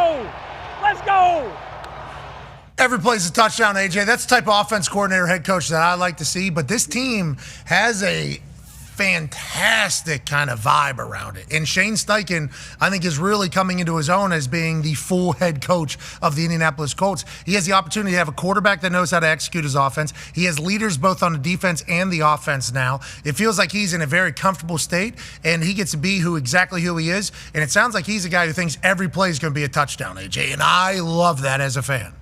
Yeah, he does. And watching he's mic'd up with him, like, you want to know your coach is invested, that he cares, and that he's on your team. Like, he's rooting for you. So I think the players are going to love. I'm sure a lot of them already seen that clips of him mic'd up like that. But, yeah, I've mentioned on here multiple times, I played against Adrian Peterson twice a year for 8-9 years in a row. And that dude was so pissed off every time he got tackled because I truly feel like he felt like if I get the ball, I should score every single time. And seems like the Colts have some of those feelings as well, even with the coaches. Yeah, Adrian Peterson certainly thought that, and it looked like that whenever he got the rock. And the Colts, for a while, I mean, we only scored touchdowns. We did nothing else. We're not going to punt. We're not going to turn it over. We're only going to score touchdowns. We'll kick a field goal from Spencer Schrader whenever we need it. He gets hurt, obviously, last game, tears a couple ligaments. He'll be back hopefully next season stronger. We signed Michael Badgley. But, yeah, I enjoy the hell out of what Shane Steichen's doing in the team. And you talk about him being in it as much as everybody else, absolutely. And that Doolin got an opportunity because A.D. Mitchell dropped the ball, held it. A.D. Mitchell's time kind of got pulled back. A little bit of accountability from the Colts, which is abnormal to what we have seen in years past. Doolin gets his opportunity. He does. So it's we're in a good spot. It feels like the culture's in a good spot with the Colts. Yeah, and maybe, which is crazy to talk about after what it was last year. Insane. It's even crazy with a few, like even the Jags. Like, it's crazy to think about some of these teams that have just completely flipped, and some teams that have completely flipped the other way. But maybe it's just because they're winning now. Steichen's got a top 3 game day fit. I mean, he looks cool. Unbelievable swagger on the sideline. The hoodie with like the white shirt underneath. Very cool. I believe they're a white Nikes Air Force team, right? Isn't that a? Well, they got new white Nikes on for each week. I think. I think they do change it up actually. But yeah, their white shoes had white Air Forces last year. They will switch it up. I like the all black with the blue that we have with the white. Yeah, he's got moxie. He's a NorCal. Oh, I didn't realize he was a Cal. Yeah, okay. Austin Coley and he, went to high school together. Wow. Brah. Great swag. A lot of good hat. Got the Jim Irsay hat on there. He looks, it's a great spot to be. Also a great spot to be a Tampa Bay Buccaneer. Baker Mayfield was in the middle of a press conference the other day, and he was asked by Jenna Lane of ESPN if he enjoyed having that moment with the Seattle Seahawks fan and then obviously getting the win afterwards. He said yes, obviously, and then that led to this question during his presser. Is there something where you kind of realize maybe your younger years, I don't know if you were as accepted for doing some of that stuff, and now it seemed like it's a little bit more embraced. You know, people gravitate to it a little bit more. The narrative changes around that. Do you notice that? Yeah, I mean, I told you guys I try and not get too high, not get too low, which is something that I was not doing early on in my career. But, early on in my career, it's looked as cocky, immature. Now it's moxie, he's a dog. So it's same, different day. Just as long as you play well, they change the narrative. But you just got to be yourself, and I've always been like that. Don't want to put myself into everything, but he's taking a shot at us? What?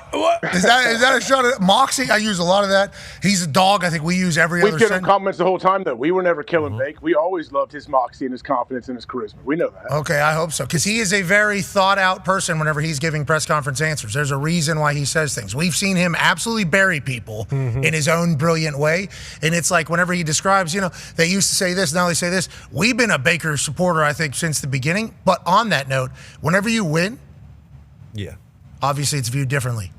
Now, granted, did he win in Cleveland? Yes. Yeah. He still did. He won a playoff game there. Yeah. Wow. He said obviously learning and evolving and everything like that. But he has always had the Baker Mayfield edge, I think, since we've seen him.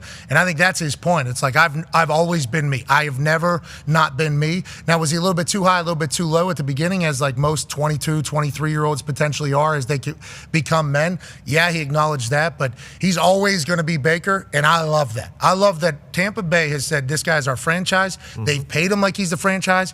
And against Seattle, anybody can get it if they want to run their mouth. He is still Baker Mayfield. I love that. And I'm thankful he's getting a chance to kind of talk his shit, too. Yeah, agreed. And now, even though, we tend to use Moxie and Dog when talking about him these days. Talking about everybody. And everybody, yes. I know other people use these terms, but boy, Moxie. Yeah, they didn't use him 6 years ago, but yeah. But he was on this show 2 years ago to the date at the Dallas State Fair. He was. Yes, he was. And that was not his younger career. That was later in his career. So if he was talking about you or any of us in his early career. Remember, he started playing bad after playing on going on our show, though. It did not go great after it came on our show. Now, he's got a long-term contract with that team. Yeah, exactly. And everything ends up working out well in the long term. But I appreciate that Baker Mayfield has probably taken it on the shins for a large portion of his career. And in Cleveland, I think there should have been more people saying, hey, this guy wins. Why wouldn't we have him there? Joining us now, ladies and gentlemen, Super Bowl champion, head coach of the NFL, our coach, a Yinzers through and through, absolute legend. Ladies and gentlemen, Coach Mike McCarthy. Coach, good to see you. Good to see you, Coach. You look amazing. Hey, can you talk a little bit about a quarterback with that edge like Baker has there? What are your thoughts on him, the player, and where he's at in his career right now with Tampa basically saying, this is our guy for the foreseeable future? I love everything Baker's doing. I had a chance to watch Baker play in high school, like Travis, down there in Austin, Texas, as a Cavalier, and his whole flight out there to Texas Tech to Oklahoma. And I love what he said in the press conference because he's exactly right. He hasn't changed. I mean, he's always been feisty, maybe a little more up and down in his younger years, but he's always played the position of quarterback, super competitive, but he also does a really good job of distributing the football. So love what he's doing. He's having a great year, and just really happy for him to have that success. And I think Tampa did a great job committing to him. Is it accuracy that is Baker's best thing? Obviously, his competitive edge is awesome, but he can put the ball as if he was to hand deliver it. Is that the biggest thing for quarterbacks to have success in the NFL? I would say the accuracy, but his anticipation, I think, is a great anticipator. And obviously he has a receiver group that he's in tune with. Those guys have played a lot of football together. But when you watch him play, he's not sitting on his back foot. He's going through the progression. There's always rhythm to his feet. Ball comes out on time. So very composed in the pocket. But I think he's an excellent anticipator. AJ, he's not the only hot quarterback in the NFL right now. We've been chit-chatting about two guys that I think Coach McCarthy loves as well. Absolutely, Coach. We've heard you talk about Dak Prescott and how much you appreciate him as a player. Also, Trevor Lawrence, two young guys, seem to kind of be taking that next step, maybe playing very well early. What's your thoughts on those two guys? Well, so much, as we said about the quarterback position as far as productivity and really, getting the ball distributed to their playmakers. But I love it when you see players go to another level emotionally. The confidence just oozes out of their ears. And I thought Trevor with that big win, the other night, that's a nice, stepping stone. You always talk about stacking success as a football team. You definitely need to do it as a quarterback.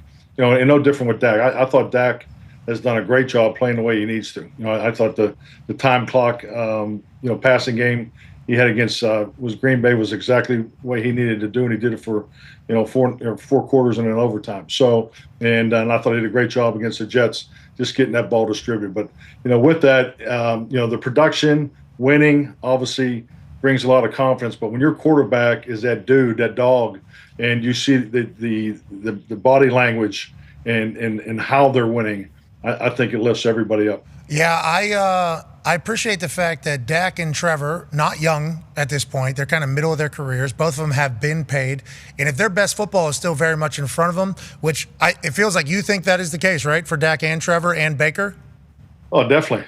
I think today these quarterbacks are playing to their 40. I mean, I just think the way the NFL players are, just with the support and the science and everything, they take great care of themselves. It's not uncommon to see guys having great years in their late 30s. So, yes, definitely. I think they have great years in front of them. Is there a chance that, just like we're seeing whenever guys have to go to a new spot, like Trevor could potentially, let's say with the way this career's gone, if he wasn't number one overall pick, gets cut from Jacksonville because of the chaos that happens down there, goes and finds a new team, and then has this mid-career run. We'd say, oh, this is like Baker, Sam Darnold, Kirk Cousins. We're saying this right now. Yeah. Trevor and Dak have been at the same places, Now, there's been some change and some turnover.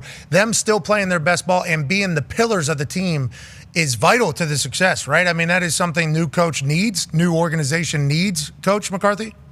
It's critical. I mean, it's critical. I mean, when you have the quarterback there in place, everything else is built around it, and then really the first component I've always felt is the defense, because the quarterback needs a great defense to support him, because you don't want to stress your quarterback out every single game. It's fun to throw the ball 45 times. But having the run game and playing complementary football is very important to winning, to get your win totals up during the regular season. And obviously that's what wins in playoff football. So I think the fact that the organizations have recognized the importance of both these young men is a great job on their part, and then just continue to build around them, because if you haven't had a quarterback and when you're starting over, there's always growing pains. You don't ever get to skip those steps. Yeah, it's life sucks when you don't have a quarterback. When you stink, life sucks. Yes. Yeah, I'm just going to say that outright. And obviously, quarterback, good indicator on whether or not you're going to be good. Feels like New England's good again. Go ahead, Con Man. Yeah, Coach, you got to talk about it. Sunday night was kind of the rebirth of Tom Brady, some people are saying, and Drake May in New England. I know a lot of Bills fans were, asking themselves, whoa, what is it, 2025 or is it 2015? We suck again and we're losing to the Pats. What the hell? People are saying that? Yeah, I saw that on the internet. And, I mean, it's hard to argue because Drake May answered basically every call on Sunday night. What did you think about this performance from him? Obviously, young 22, 23-year-old quarterback. Feels like this was kind of his coming out party for the world. To anybody who watched him last year and even beginning this year thought, okay, so Drake's good, but this team maybe not so much. The team is caught up, and the Patriots seem to be a legitimate problem now for the NFL. What did you think about Drake, and is this one of the more impressive kind of young coming out performances? I mean, that play right there is ridiculous, and that is with 2 minutes left on first down, beginning of the drive, trying to go down and tie or win the football game, which he did. Love your analysis. No, clearly. I mean, I think the thing I really enjoyed watching him play, and you can even see it in the highlights, is when he's in the pocket, he's stepping in every throw. So obviously they're doing a good job of giving him pretty much a clean pocket there. But he played on time. He was accurate with the ball, and made the biggest plays of the game outside the pocket. So I thought he played a hell of a game. And they go head to head with Josh Allen. That's definitely a win. That's a nice niche in your belt. But I thought he was so composed throughout the game. And that is so big for particularly where he is in his career, being so young. Yeah, he's super accurate. Uh-huh. Isn't he? Oh, yeah. Mm-hmm. He's got great throwing mechanics. Yeah, no doubt. Yeah, very accurate. Just the way he throws, super accurate. Don't you think, Coach? You want me to say accurate? Hey, is that Greenfield behind you right there? That's Greenfield, yeah. That's McCaslin and Parade Street. My parents live right, pretty much that's the view from their front porch. So I thought I'd give you a little Pittsburgh today. Wow. Yeah, I love it. It feels good, doesn't it? It feels good. And also it feels like fall. You see the weather there. Yeah. No leaves. Yeah, it feels like football. That feels like my childhood there with football is what I'm looking right over your shoulder there. So I appreciate you doing that for us on this glorious Week 6 kickoff. From Drake May being young quarterback to the middle of careers, guys having resurgences, to how about end of career, brand new home, traded into division, now expected to start in about 4 days. Go ahead, Tone. Yeah, Coach, I wanted to ask you about Joe Flacco getting traded on a Tuesday and then going to start on a Sunday for a team that he is not familiar with. I don't know what his past is with Zach Taylor. I don't think it's much, if any. So how do you do that as Joe and also Zach Taylor going into Sunday? Well, I mean, it's amazing in today's NFL, but I think it's so unique, especially in the division too. But Joe's played a tremendous amount of football.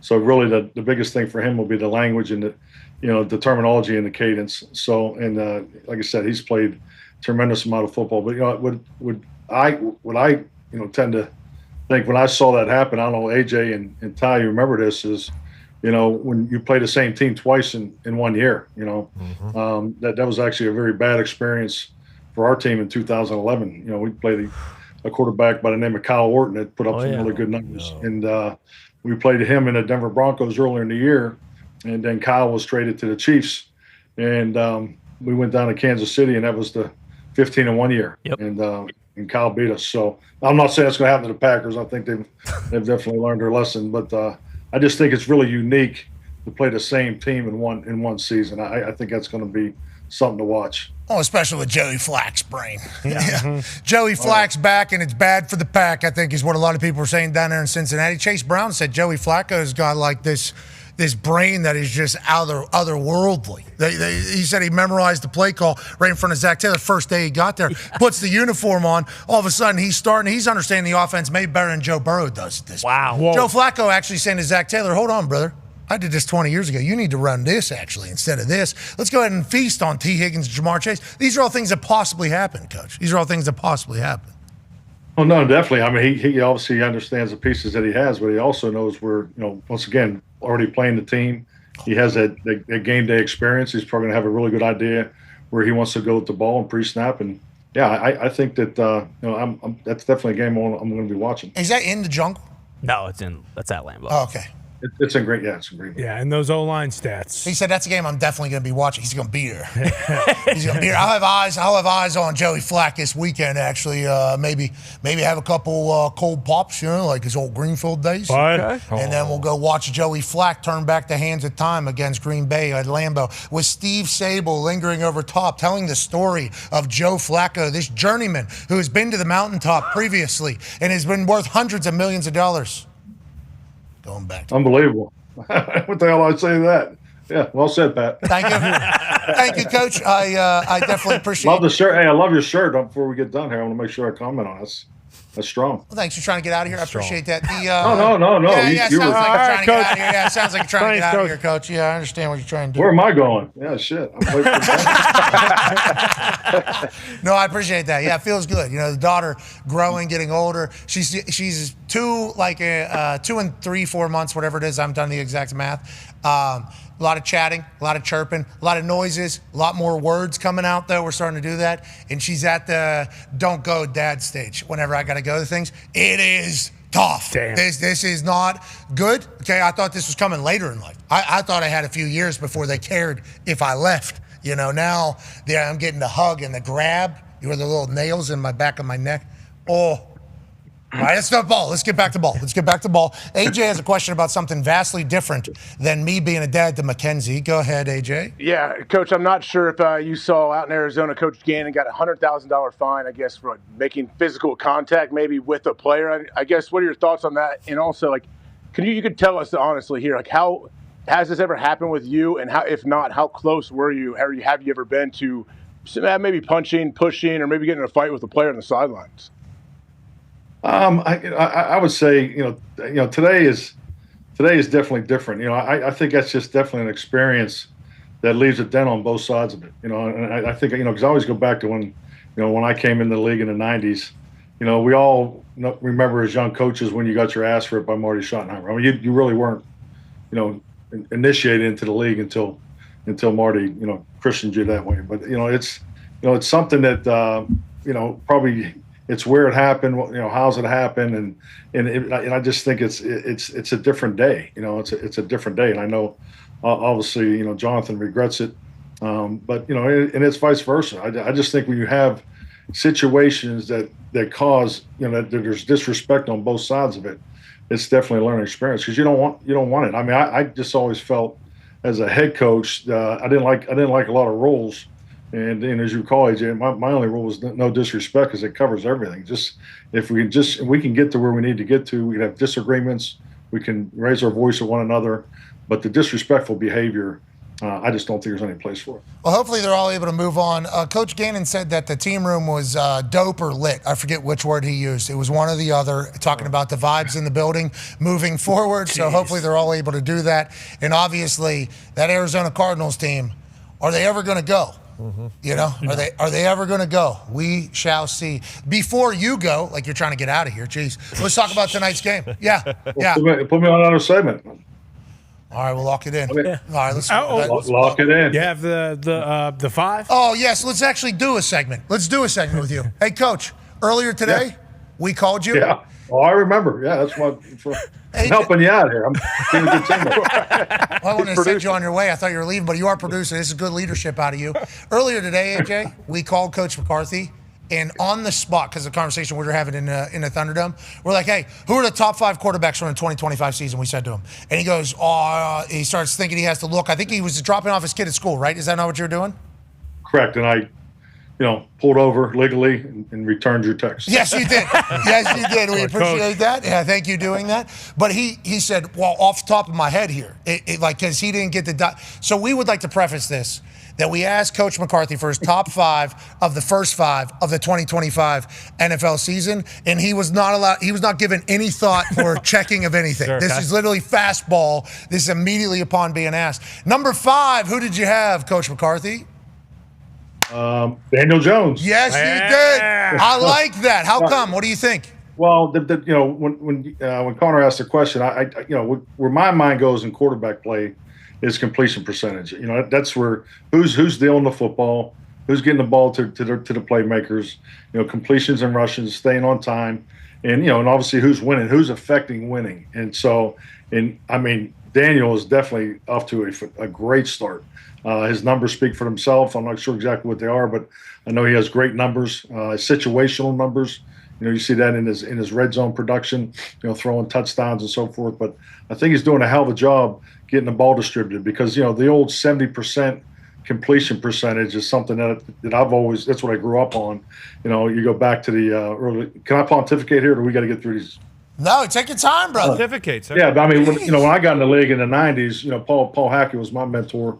And he always quoted, Coach Walsh about 70% completion. That was the essence and really a key component of the West Coast offense. So we used to have a sign. We used to have a sign in our quarterback room that said 70% completion percentage, and there was only 4 at that time in the history. And they were Joe Montana, Steve Young, Ken Anderson, and Sammy Baugh. And 3 of the 4 were coached by, Coach Bill Walsh. So that's my base on to being productive, getting that ball completed. And then now you look at this generation of quarterbacks, there's got to be 8, 9, 10, 11. There's so many guys that play where I think Drew Brees has done it so many times. I've lost count. Aaron, Tom, I think Mahomes has done it. Goff has done it the last couple of years. So I just think you're seeing the quality of quarterback play, but that's always been a starting point for me. They're not throwing interceptions. Who's getting the ball completed? Slinging Sammy Baugh, also a punter. People forget about that every once in a while. Right. Incredible ball kicker. And the quarterbacks have only gotten better. Danny Dimes has certainly seemingly reached his maximum potential here in Shane Steichen's offense. Let's go to a guy that would fit in any era. At number 4, you said Matthew Stafford. How come, Coach? I've got to see him play a lot of football, and I just what I have seen of him this year, he's on time. Obviously, him and Puka are shattering records right now. So, ball distribution, he can make any throw still on the field.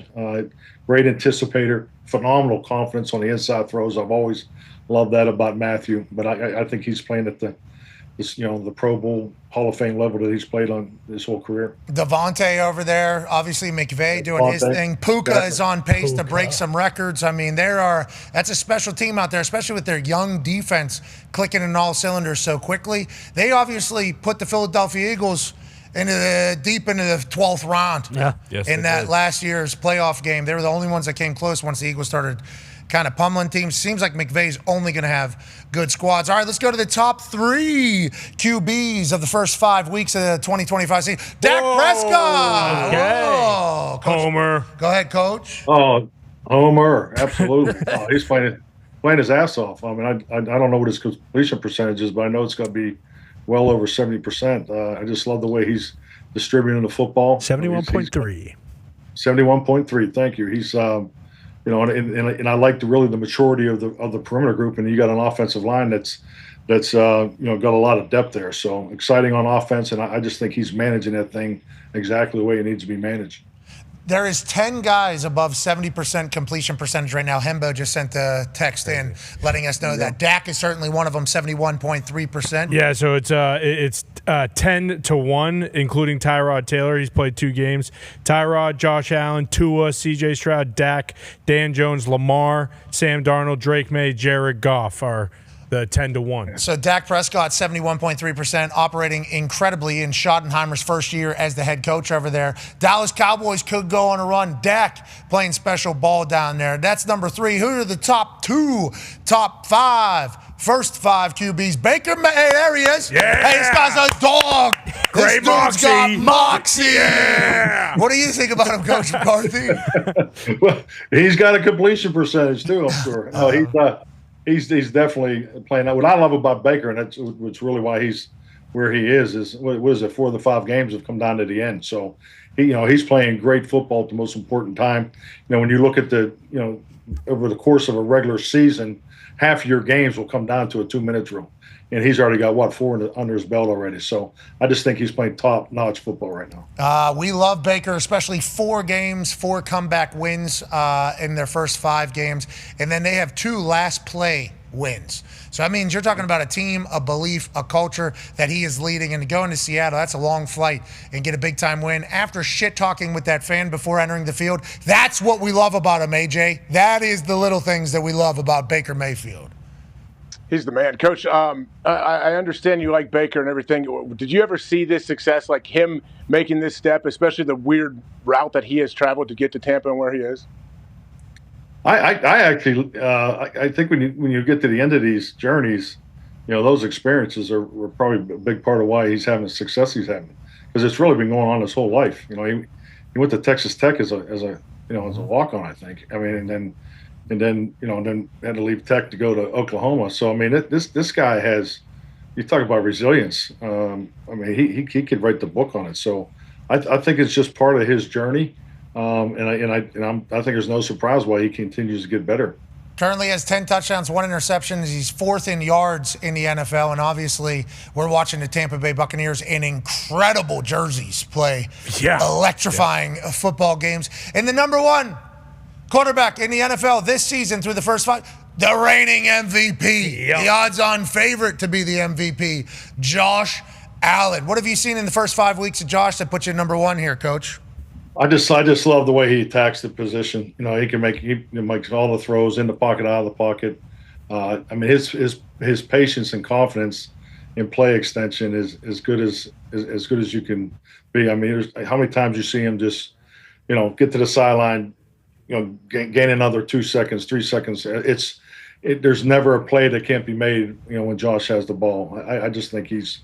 I think he's playing at an unbelievable rate right now. So. I mean, he was just smacking that guy's head right there, too. Yeah. I mean, he's not scared to mix it up. He'll get in there in the gruff a little bit. And he's undefeated. I mean, it's one of those things. They're not. Well, they lost to the Patriots, but that was Connor, obviously, Coach. Yeah. Oh, that's all right, Coach. He did that. He did this to you right there. He literally just fished. Hook, line, and sinker, Coach. But Josh is special. He is, Coach. He's special. He's special. No, he is. He really is. I mean, and really the size, strength, and speed, just the way he plays the position. And he just attacks it. I love watching him play. How about his development from year 1 to year 2, year 3? Like every offseason, there's like significant growth in his game. Like literally from year 1 to year 2 was like, wait a minute, this guy doesn't suck. We thought he potentially was just a runner. This guy might become a tight end. Maybe we put big hands, he can catch the ball pretty good. Let's put him at tight end. He's jumping over guys. He can't throw a ball. Then year 1 to year 2, he gets better. Then year 2 to year 3, he becomes elite. Then year 3 to year 4, it's like, is this guy the best player in the NFL? And then he's kind of carried that along. So his work ethic is stupendous. And I think his love of the game is very evident if you watch that Hard Knocks. He's a good face of the NFL right now, even though obviously we have a few. Josh Allen is a very good face of the NFL, I think, Coach. Yeah, definitely. And I remember just when Josh came out of Wyoming, they had statistics, with the college breakdown about his accuracy, and I could just remember, talking through the evaluation process. I says, yeah, but it's hard to be accurate when you throw the ball to the damn moon. I mean, this guy just needs develop. So I mean, and I just, he's one of the best players, or maybe the best player in our game right now. MVP. Can he win a Super Bowl? That's all anybody wants to know. And that's all Josh is hunting now for the rest of his life. Can any of these guys, other than Stafford, make that happen? We shall see. Congrats to these top 5 of the first 5 in Coach McCarthy's non-real deep thought list of quarterbacks around the NFL. Yeah. All right, Coach, before we let you go, and we appreciate you taking time, we need you to talk about tonight's game because I know you don't want to make official picks, obviously. But if you were to this season, you'd be 4-1. Jeez. Okay, you'd be seeing the board what we like to call very well. Okay, this would be 80% hit rate if my math holds up out of 5 total opportunities. And once again, we don't want you to make a pick, but how do you see tonight's game going? Division game, 7.5-point spread. Eagles coming off an embarrassing loss at home to a very good Broncos team, but the way they lost and the way they collapsed in the fourth quarter is certainly something Sirianni could pull from. And then on this Giants team, they're hosting obviously a MetLife. That place is going to be a zoo. Those Giants fans are going to be going crazy on a Thursday night because the Yankees lose terribly. The Knicks lose out on Giannis. Bruce just asked why we're laughing. The Rangers lose to the Pens 3-0. The Jets are the losingest team over the last 8. Nothing sports-wise is going good, but tonight they have the Giants hosting the Eagles, a team that they hate. NFC East matchup, NFC East rivalry game. Coach McCarthy, how do you see the game going, and what are your thoughts on 7.5 being the spread that sportsbooks who have been hitting at a high rate say this is?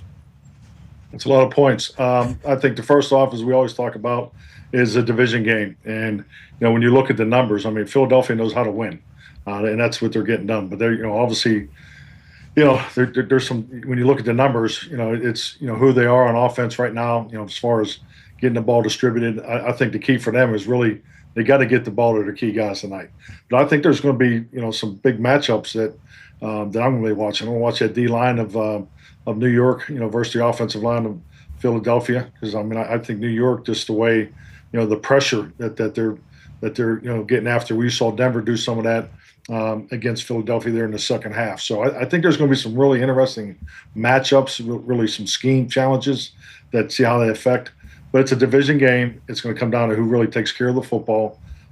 Actually, I want to see how they use Jackson Dart. I hope to see him more from the pocket, more quarterback, and not 10 runs and things like that. So you got to get them all moved, spread around a little bit more. But yeah, I just struggle with 7.5 points. That's a lot of points in a division game. All right, so Coach McCarthy's on the Giants plus 7.5 if he was to give a pick, even though he's saying that's a lot of points. Eagles get the win, he says. Eagles win games. They win close games. 7.5, though, is close. Everything he was saying is this is a twofer here. You're welcome. Yeah. You get 7.5 with Jackson Dart and Scatterboo. Okay, the boys are going to run wild on Thursday night. And then the Eagles are going to get a win and go to 5-1, and people are still going to bitch about what they are. Precisely. All right, Coach, we appreciate the hell out of you. Is that exactly what you were saying? Hey, you can, yes. Couldn't say it any better. Hey, when are we going back to Greenfield? Are we ever going back to Greenfield? When do we get an opportunity to walk down those roads? And I think it needs to be November, December, so we can get a little bit of the same type of vibe that it is right now. Sunday night. Need 6. Well, yeah, hey, let's do it. Yeah, I'm going to be getting over there in the next couple of weeks, so let's make it happen. It looks like a place you just need to walk down, breathe here. Yeah. You going Sunday Night Football, Packers, Steelers, Coach? I don't know yet. Yeah, I don't know yet. Okay, let's make a decision on that. That might be a celebration for all of us. We'll see if we can make it back. That's a huge game. Yeah. But at that point, that'd be a huge game. Had the Packers already lost to Joe Flacco twice by the time that game comes around. We'll see this weekend. Ladies and gentlemen, the man, Coach Mike McCarthy. Yeah, Coach. I'll be dead if they lose to Joe Flacco, so you guys have fun at that game. I won't be around. Come on. Joe Flacco. Heard the toaster comment. It's not good. I don't like that that's what he's thinking. Joe Flacco's a good quarterback. He is. You don't get beat by Joe Flacco 2 times in 17 days or whatever. 2 different teams. 2 different teams. AJ, how about you and me make our picks here to start our Thursday Night Football? Because what we're about to do is have an incredible conversation with an absolute weapon. Yes. An icon, an American hero, actually, and a man who has an incredible brain will be joining us live. And every time he stops by, there's always something, isn't there? There's always something. Tonight, the Eagles will take on the New York Football Giants. 7.5 point spread. Mike McCarthy likes the Giants plus 7.5. He's saying that's a divisional game. It's a divisional game. That's a lot of points for a Thursday night. Both coming off losses. Where is the public's money at right now, Tone, as we sit at 1:43 Eastern time? We had a jump up to 76% Whoa. on the Philadelphia Eagles. I was talking about the above 60% earlier being 13-30. When you go to above 70%, it's 3-13 against the spread. And it's currently sitting at what? 76. All right. AJ, does that change the way you view this game tonight? Coach Mike McCarthy's on 24% party, the New York Giants plus 7.5. Bruce Brown's on the plus 7.5 with the New York Giants as well, even though he laid out a calamity of errors. We just got no wide receivers, but who needs them? We're going to run that ball right down their mouth. We're going to run Scatterboo against Jackson the Eagles. Dart. Yep, until the wheels fall off, man. Tyrone Tracy's Jalen Carter back. playing? 4-4 and 6. Questionable. But Tyrone Tracy is back. So we got Scatterboo and we got our 1,000-yard rusher from last season back. AJ, who do you like? How do you like it?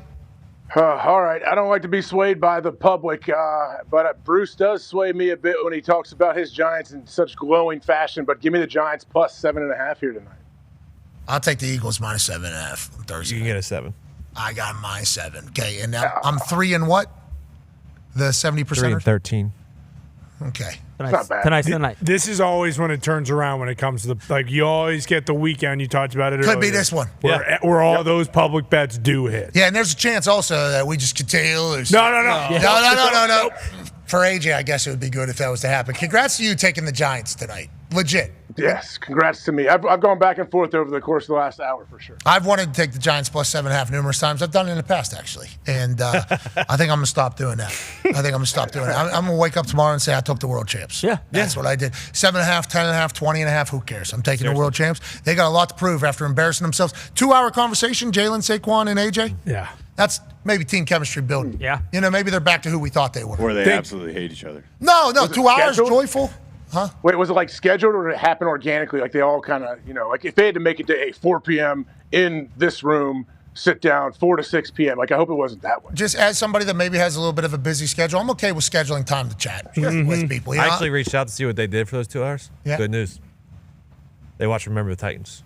And they said, hey. Same wars that they were fighting on those fields back then. We're still fighting right now. Wow. Amongst ourselves. So I think they got back together. All right. I'm hoping tonight they have a big one. Ladies and gentlemen, speaking of a big one, this might be the biggest book this man's ever wrote. Yeah. We have no idea what this is going to lead to. Ladies and gentlemen, a man who's authored 9 books, 8 in the Terminal List series. This one that he's releasing is called Cry Havoc. Oh. The author, an absolute stallion of an American hero. Former Navy SEAL sniper, whiskey drinker, ladies and gentlemen, Jack Carr. Let's go. I love Jack Carr Day. That's for you. Yes. Yeah. I love whenever you bring the Jack Carr Warrior Proof. Yes. You're the best. Favorite part of the book tour right here. No. Our favorite part of anybody releasing a book is whenever you come here to Indianapolis and join us. Yesterday. You got yeah. I saw a couple of little things in the room back there. Well, yeah, there's a little bit of magic happening, and then I saw you're on Rogan. Thanks. Awesome. I heard that was incredible. It's a good time always. We appreciate every time you stop by here. Congratulations on all the success, man. Honestly, honestly. And we talk about this every single time. AJ and I obviously retired from the NFL. It's like, what's next? Yeah. Military experience the same thing because it's kind of takes over your entire life and everything you're a part of. You're in the military a long time, family in the military a long time. Whenever you retire, to be able to transition into something that is very difficult and have success is obviously something that's worthy of celebration. But you always representing for the military and putting the military over while doing it is honorable and awesome. So congratulations. Yeah, appreciate that. Honestly. Thank you. Let's talk about Cry Havoc a little bit here. Okay, so this is Vietnam. Vietnam, 1968. It's like a time machine back there. I didn't want to just throw on some Creedence Clearwater Revival and say it's 1968 and then just drop this contemporary thriller into the 60s. I wanted to transport people back. So if you had walked into my office about a month or two ago as I was writing this book, finishing it up, it would look like I was invading North Vietnam. I had maps all over the walls from the 60s. I had Car 15 in the corner, Browning High Power, Randall Knife. I had stacks and stacks of books and manuals everywhere, and it did look like I was going to invade. And I probably could have. Yeah, you're a method writer, and obviously we would bet on you if you were to invade anybody right now to win. also on that conversation. Feels like invade is something that is happening on a regular basis at this point in time, which I don't think any of us could have expected. Let's talk about Vietnam. Viet Cong, obviously the big problem over there, but also kind of public perception of everything happening over there. Is that a part of this book as well? That is part of that book. It's the first time that I think that the media really realized that they weren't just a check on government power and on government overreach, but they could actually influence policy, influence events, influence people's perception. So it's a big shift from World War II to Vietnam. And I talk about that in there. You had a lot of these guys that were out there. They'd step outside Saigon for a minute and take a video so it looked like they were out in the field, and then they'd go back to the Continental Hotel and start drinking all the rest of the night until the next day when they do their next report. But they had a vested interest in an outcome to this war, and I think they got. What do they say? You find out someone's true character, you give them some power, and I think the media during that time frame, during the '60s, really felt that power, and we're seeing their character. Well, media manipulation has always been a part of warfare since media has been a thing, right? Vietnam, massive way. I think Middle East has been something like that. Yep. Right now, there's people that talk about that. It's always been a source of weaponry for, I think, in these wars. How deep into the war do you go in this, and how long did this book take for you to write? It took a lot longer than I thought at the outset, because I wanted to just make it, for someone who lived through the 60s, particularly for those guys who went to Vietnam and went downrange, I wanted to make sure I honored them by getting those details right. So I really wanted to transport everyone back to 1968. It goes from January to January of 69, so one full year. Starts with the USS Pueblo taken off the coast of North Korea in 68, and almost a full year these U.S. sailors were held captive by North Korea. But that was the idea that I had about taking the most sophisticated technology, encryption technology of the day. North Koreans get it. They give it to the Soviets. What do the Soviets do with it? Well, they start encrypting U.S. communications, and that's the basis for this book. Wow. And it's really an espionage thriller dropped into the heart of Southeast Asia in 1968, which was the bloodiest year of the war for U.S. forces. Congratulations to you, man. Yeah. So many books, so many different projects, such a big brain. How long were you a SEAL or in 20 years, and 20 and a wake up, I like to say. 20 was good. So you literally 20-year anniversary? Yeah. And then you woke up the next day? Bam, out. Well, thank you for your service. Hey, 20 years in a wake-up, sometimes that's all you need. Obviously, you served our country, and we're very thankful. And you also gave back in a big way, and that's what it feels like you're always trying to do in all of your books and all your work. Congrats on the prequel. Yeah. You guys watch Dark Wolf? Oh, yeah. Not bad. So sick. It was awesome. Congrats, dude. Thank you. So many different avenues now. So many different avenues now. Yeah, got to build it. Got to build. And then we just finished in Morocco, finished True Believer, which is the second book over there. Finished that up with Chris Pratt about 2 weeks ago, and then came right directly to book tour. So, and that is looking good. It's like you have all the ingredients. When you make something like that, it's like each scene is an ingredient for the meal, and now you have to make that meal, put them all together, and that is going to be the show. So we have the ingredients. Now it's time in post-production to make a fantastic show. So much respect, dude. Ty has a question for you. So when it comes to that, and you have to kind of put that cap to the side and go back to write a book, like, are you at the point now where it's just like training a muscle, and it's like you sit down and you get, or have you noticed that the more of these you've written, does it become more difficult? Like, do you hold yourself to a higher standard almost at this point, or how does that process go? Yeah, the goal is always to improve. So I wanted Dark Wolf to be better than Terminal List. I want True Believer to be better than Dark Wolf, and same with this book. This book is better than the last one. I feel like I've gotten better every time. I always want to improve. Same thing in the SEAL teams. I want to be a better leader and operator today than I was yesterday, and now I want to be a better author today than I was yesterday, and then just as a human being, I want to be a better father, a better husband, and a better citizen today than I was yesterday. So it's all about constant improvement. Let's go. Are you still shooting? You a better shooter today? Oh, got on the range the other day, and it worked out pretty well. Yeah, part of book tour. My book tour is a little different. So hit a range out in Austin, Staccato. So went out there, shot one of their new pistolas out there, and it was awesome. Tell me this though, you were a Navy SEAL sniper, right? Yeah. Okay, so Marines obviously have a lot of moxie and confidence about their shooting. Yeah. Obviously, the Rifleman's Creed is a part of the Marines and everything like that.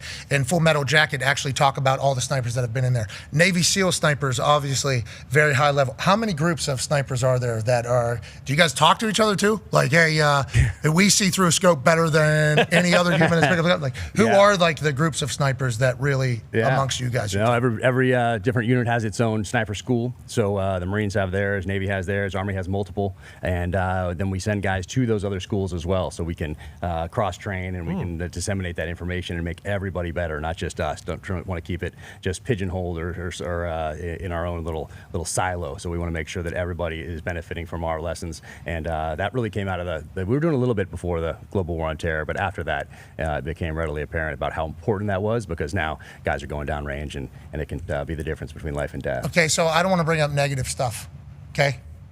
But snipers, you actually are seeing, because I had a friend who was a spotter, I think in the Marines for a sniper, and we got pretty boozed up numerous occasions. And then just like the story, the PTSD story of him, binoculars, watching people. Snipers, same thing, right? You're kind of watching it all happen.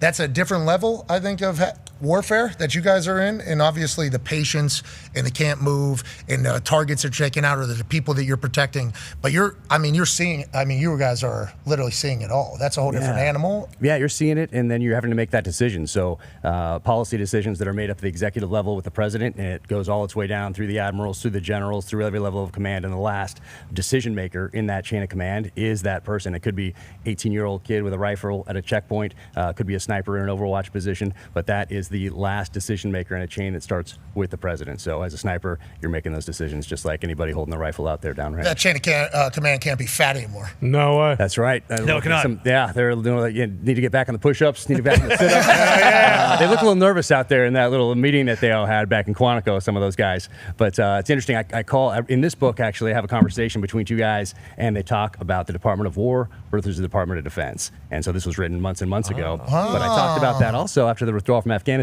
I talked about the difference that precision in language reflects precision in thought. Defense means something's different than war. And I talked about that in multiple shows and appearances after the withdrawal. And I'm not saying that the administration got this idea. You're a good writer. They should think about it. But I am saying that I never heard anybody else talk about it until I did in 2021. Well, thanks for bringing it back into the lexicon, because it is a hilarious title. I mean, Department of War. There's just so much. Sick. How you doing? Hoorah out there. AJ has a question for you from Ohio. Yes, sir. Yeah, Jack, I know you tried to take yourself back to 1968 for this recent book. How did you do that? You talked to guys like Carlos Hathcock, his family, maybe Demo Dick Marcinko. Did you reach out to their families and really get in on what was going on back then? Yeah, I read all the autobiographies I could read from guys that had been in McAfee SOG specifically, so guys going into Laos, Cambodia, North Vietnam, into denied areas where Americans were not supposed to be, read their autobiographies, and then had them on my podcast, and then got to know them. So I would text them, I would call them, I would email them to check on certain things. I would send them chapters because I wanted to really honor that service with the details and getting those details right, and making people, the reader, transporting them back there so they could feel the sights, the sounds, the smells, and what it was like to be there across a border in a denied area, in the dark, in the jungle, with the bugs, with the snakes, and with an enemy slowly approaching your position. We appreciate you doing that, taking the time. How many bottles of this were... So there you go. Before we have a hard out, Connor has a question for you. Yeah, Jack, last time you were here, you were releasing Beirut, the nonfiction, and then Red Sky Morning. And Red Sky Morning was predominantly about AI. And the last year of AI has been pretty insane. Like, have you kind of seen comparisons between what you wrote and what is going on right now? Yeah, I started with AI and quantum computing a few books ago before anyone had heard of ChatGPT. True, yeah. And then ChatGPT becomes a part of the lexicon. And it'll be this next book that I write will be another contemporary thriller, James Reese, and with the way that AI is into our lives in the intelligence services and the military apparatus, it's going deep into that. But also just generally publishing, Hollywood, what's AI doing there? And but he told me a story. I'm going to make it real quick because I was kind of concerned about the AI side of this. What does it mean for authors if someone can say, hey, write my book in a Jack Carr style or whatever else, and just have it printed out there?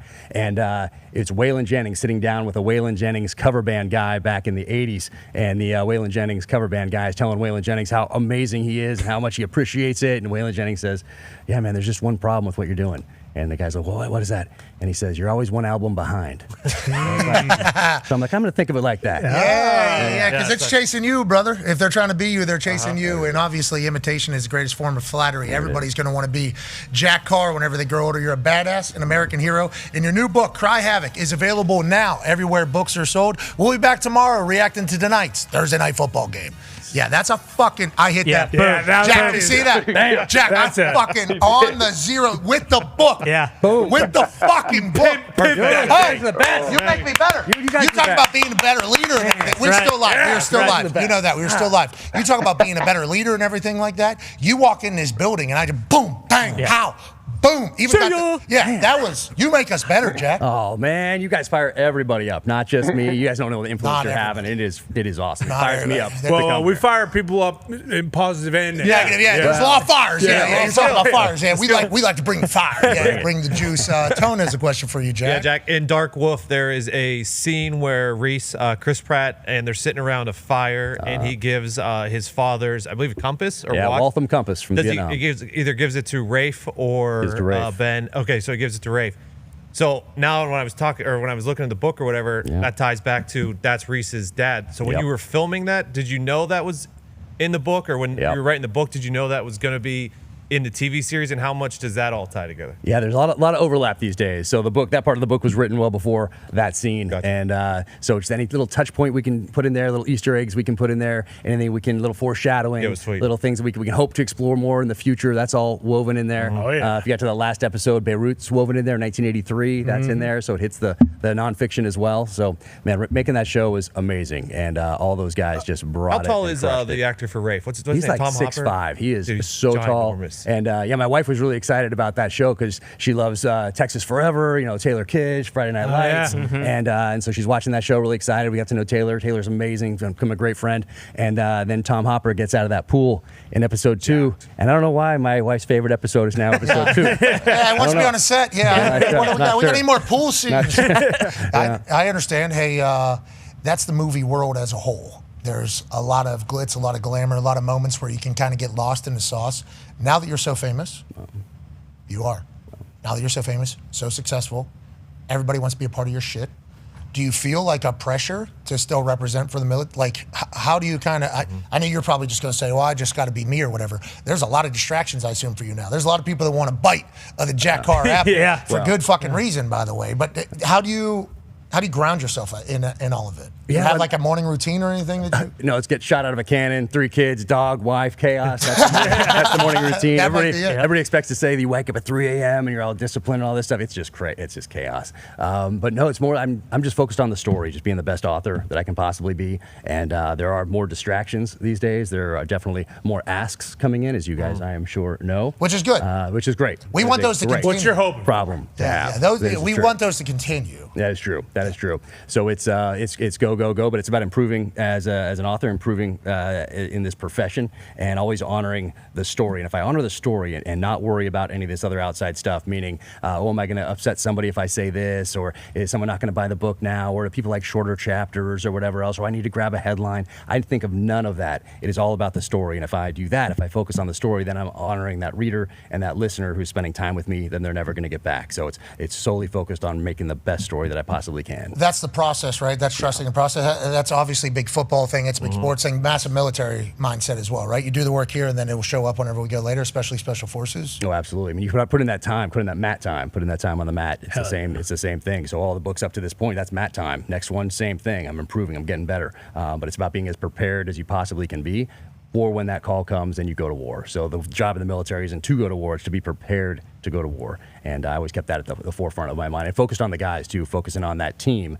Rather than the mission, people just repeat, focus on the mission, mission first, mission first, mission first. Maybe, but I think you just repeat that over and over again. It just becomes something that you say. But if you focus on the guys and take care of those guys, then that mission is going to get accomplished by default. So I always focused on those guys, and it's something I haven't really heard from anybody else. And when I was in, I didn't really talk about it because everyone's like, oh, mission first. But you focus on those guys, you take care of them, they're going to crush it for you downrange. The boys are the culture. You take care of the little things, the big things will take care of themselves. That's very much process driven. That is, God, do you think about running for president? Yeah. That's an easy question to answer. Absolutely not. That's like the worst job ever. I mean, maybe back in the 60s, 70s, 80s, something like that. But today, oh my gosh, wow, what an awful position to be in. Hey, remind me, were you a big, good swimmer in high school before you joined? I was okay. I was definitely a better runner than I was a swimmer. And you do a weird stroke in BUD/S, for those who've ever seen it. It's this combat side stroke. So that's what I was about to say. We now know what BUD/S is because of all the documentaries and everything you guys have been through. Obviously, we didn't experience it, and none of us could that haven't, and we'd ring the bell quickly over there if we were to do it. But the water shit seems to be the scariest. I mean, for me, as somebody that not the greatest swimmer, We all have our jokes, potentially end up in jail. I would have never chosen to swim. I'm not good in water.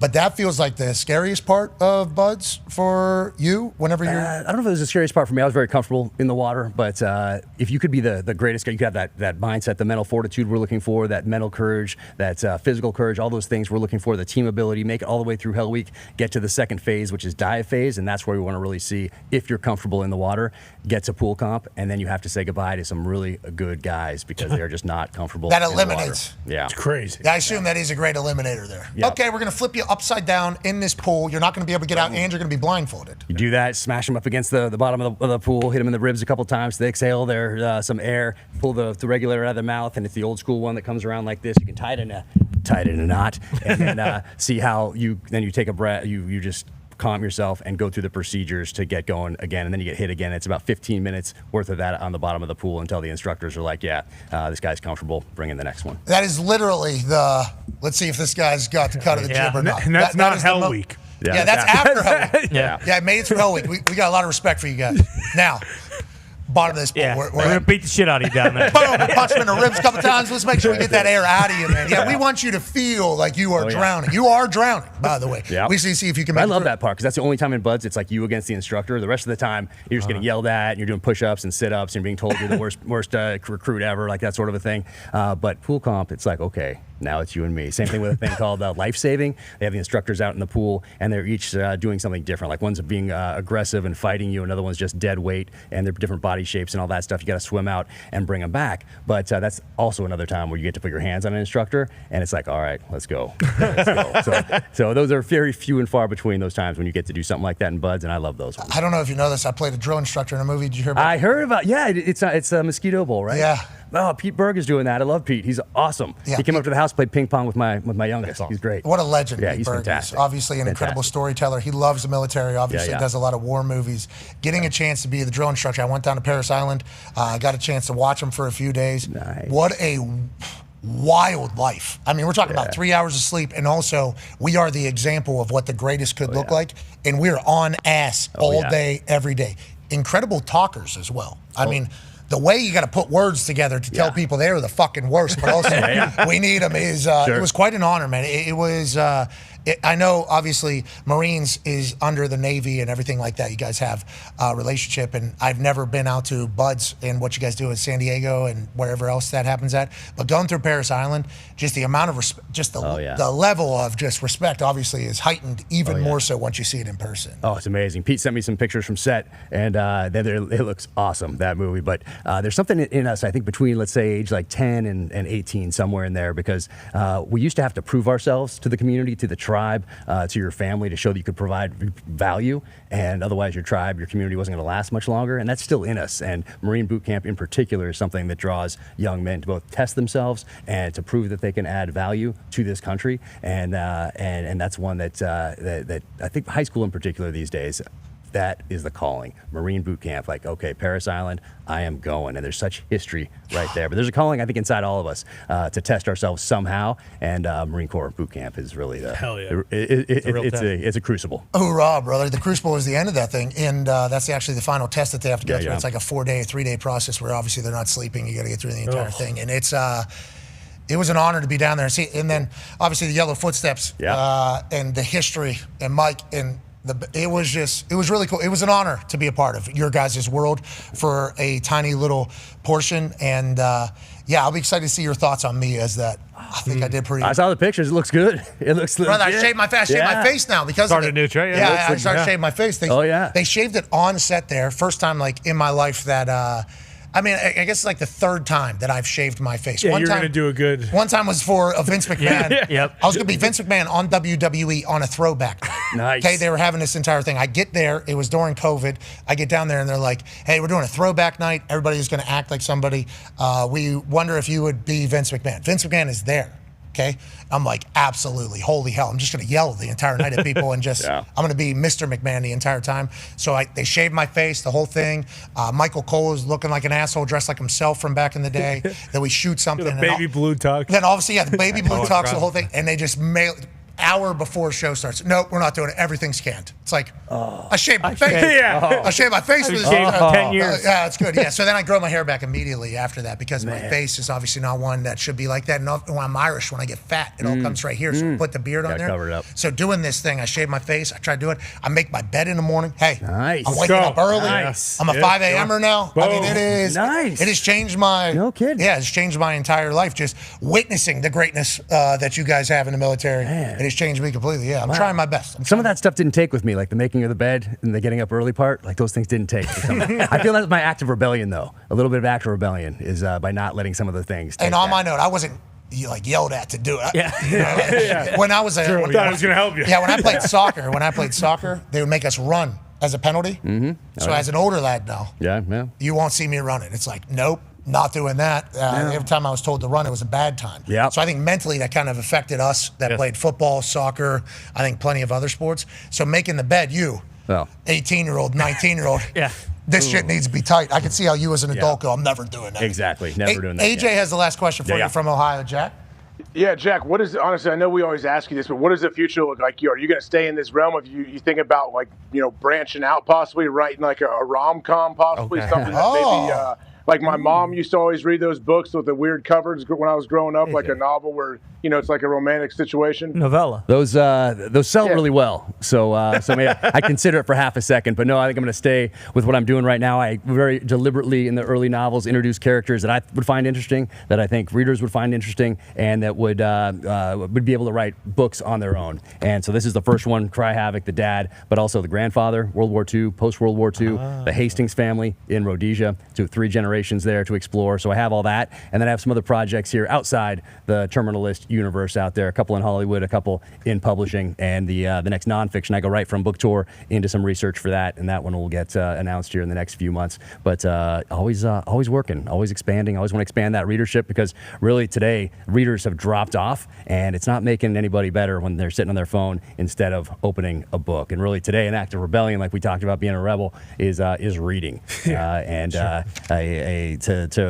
rebel against the digital tyranny that's out there that's affecting everybody, but particularly young people in junior high school, those very formative years. It's you want to be a rebel today, you pull out a book instead of the phone. Digital tyranny. I love everything you just said right there, the way you described that.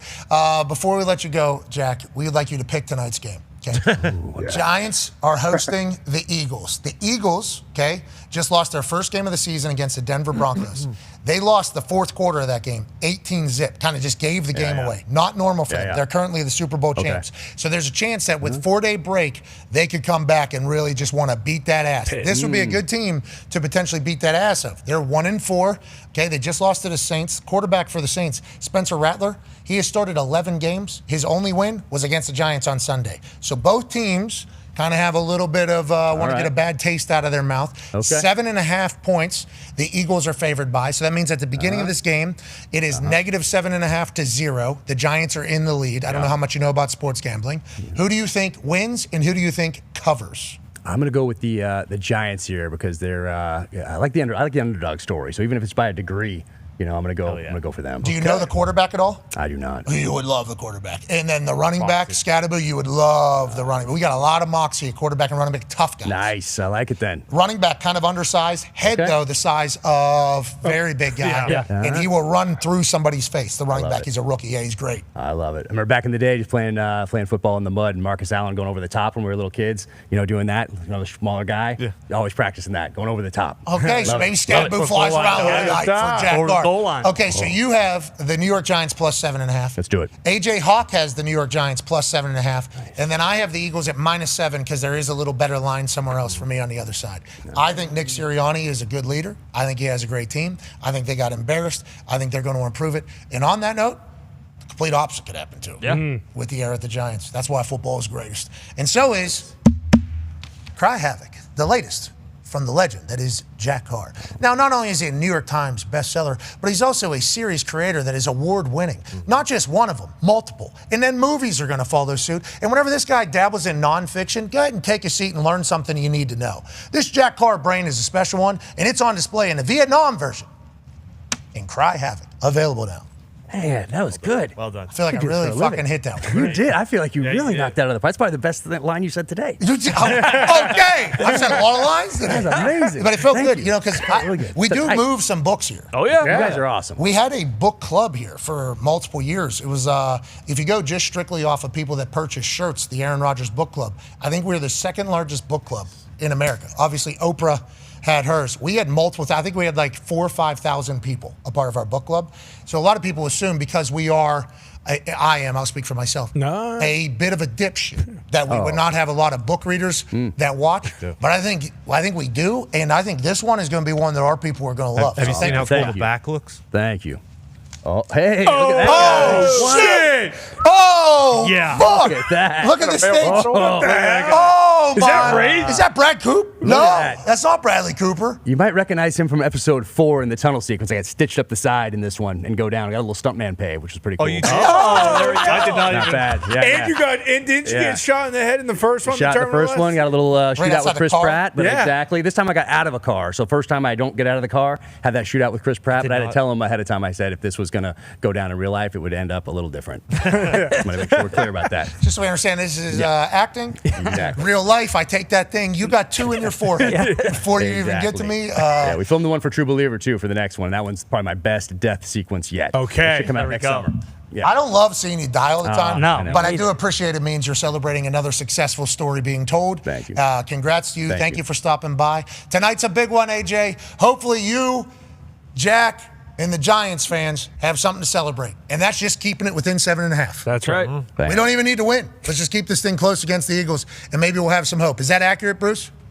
Yeah, I mean, I'm pretty sick of the moral victories, but I would certainly take a cover tonight after what the Yankees did last night. Well, what about also, not just the Yankees? Come on, let's make sure we fully tell the story here. Yeah, the Knicks had Giannis, chose not to. They did. Rangers could have started the season a little better. Oh, they lose 3-0 to a team that's literally allegedly washed, and the coach can't even speak. Then you talk about the Jets, worst of all time. Islanders, I guess, have a chance to maybe make some things right for the entire area, but they're on Long Island. They're not even considered out there. So all sports bad. Tonight could be good for you, is what you're saying. Mets also missed the playoffs Oh, after paying my gosh. Juan Soto $750 million. That's Yeah, no, Lion it's King's off Broadway. It's dark my days. God. It's dark days. I don't think we have to drag the Knicks into this. They haven't even lost the game yet, but Could have had Giannis. You lost Giannis. You lost Greek Freak. That's all I want. Liberty got bounced from the playoffs. They did. Speaking of, the Aces are looking to sweep the Mercury in the WNBA Finals. Asia Wilson goes for 34 points last night. I forget what it is,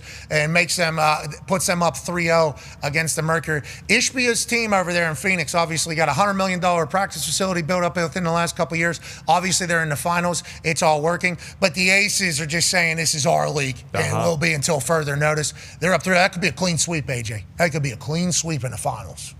We'll see. We'll see if Phoenix can find a way to make this thing a series, right? Yep. Yeah, we will see. We will see. Well said. Thank you. Thank you. We will. I did watch that last play. Was Asia? amazing when she hit that game winner. Yeah, when Asia hit that. Asia's winner. unbelievable. I was watching this real time. Asia is legitimately unbelievable. Now, on that note, we were certainly saying that Caitlin Clark was going to become the best in the league. Asia said, I don't think so. Yeah. I'm 7 inches taller than Caitlin, and I can go to work. In this Aces team, they're used to being at the top. Now, they traded away Kelsey Plum and didn't know if they're going to be able to get back there. They are. Congrats to them. If Phoenix can come back being down 3-0, you're talking about one of the greatest comebacks and maybe chokes of all time. Yeah, potentially. Rushmore on X, available now at Rushmore on X. We're going to get out of here. A lot of travel. A lot of travel. Safe travels. We'll be back tomorrow. You're right. Yep. Safe travels. We'll be back tomorrow. We can't thank you enough for allowing us to do this for a living. You're the greatest people on earth. Be a friend, tell a friend something nice. It might change their life. Buy this book. It's available now. Cry Havoc by Jack Carr. Team on me. Jack, you got anything to say to the team here? Oh, man, you guys keep crushing and firing everybody up. It's bigger than you guys, and you guys are the friggin' best. Boom. Thank you, Jack. That's amazing. Yes. God damn, I needed that. Wow. Keep your hand up, though. Strength it on. Keep your hand up. Keep your hand up. All right, team on 3. 1, 2, 3. Team. Goodbye.